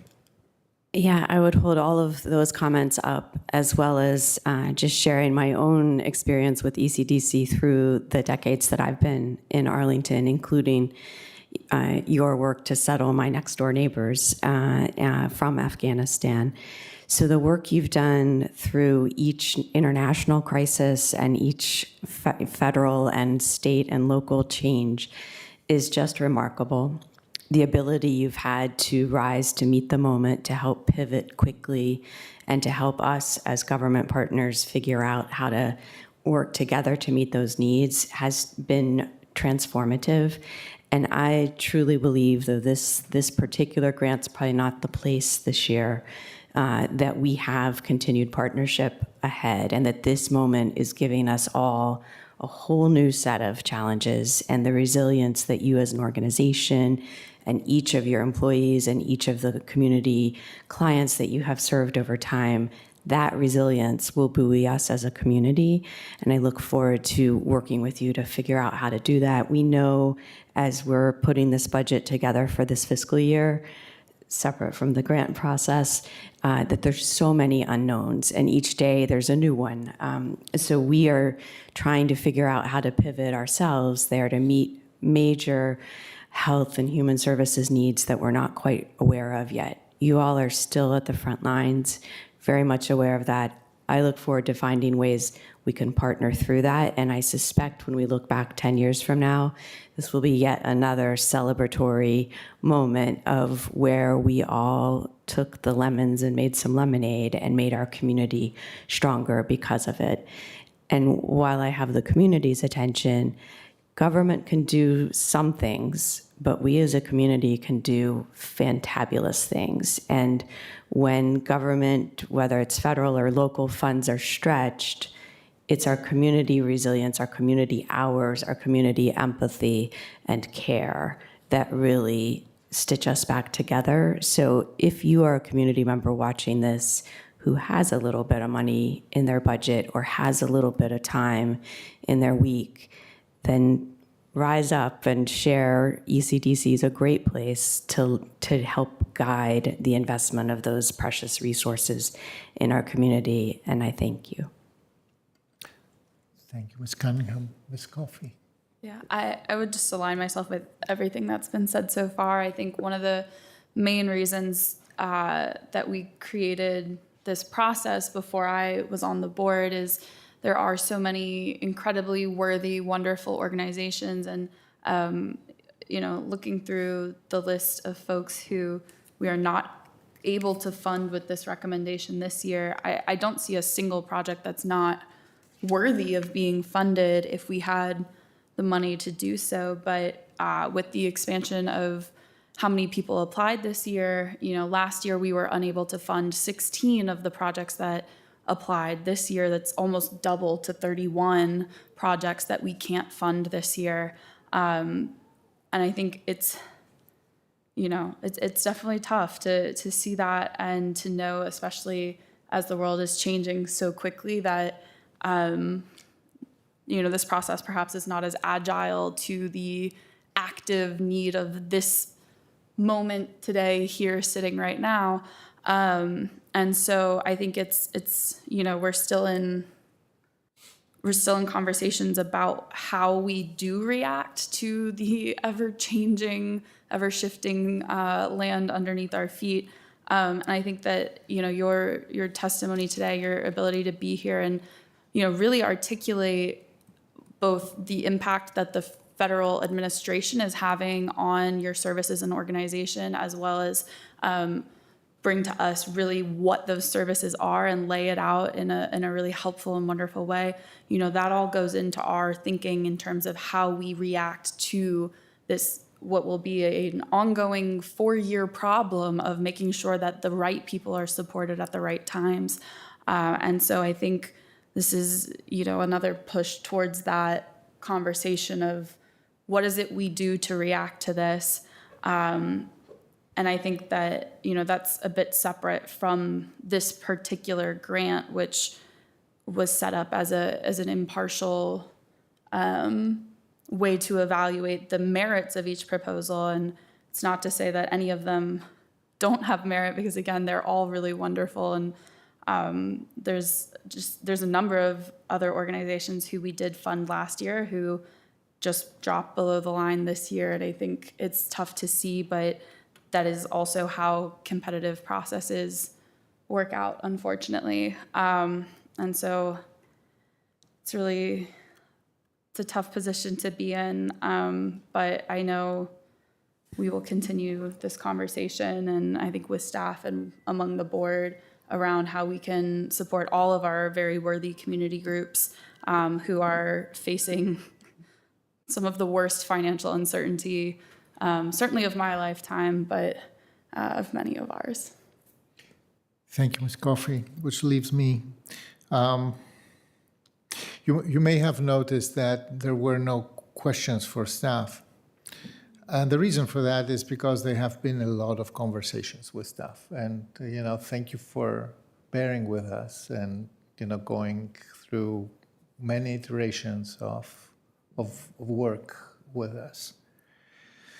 And the reason why this was this way is because we always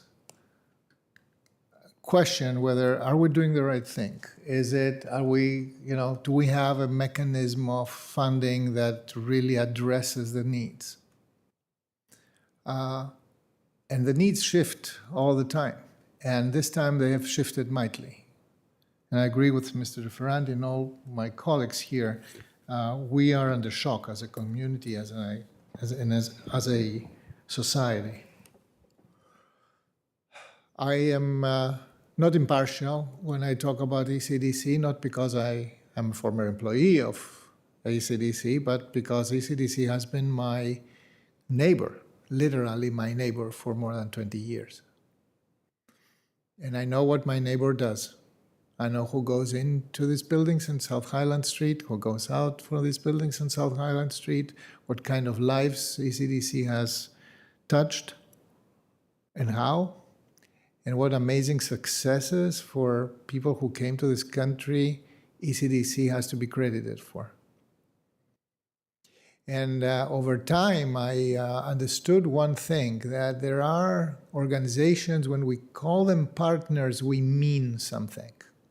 What we mean is that they are part of our social infrastructure.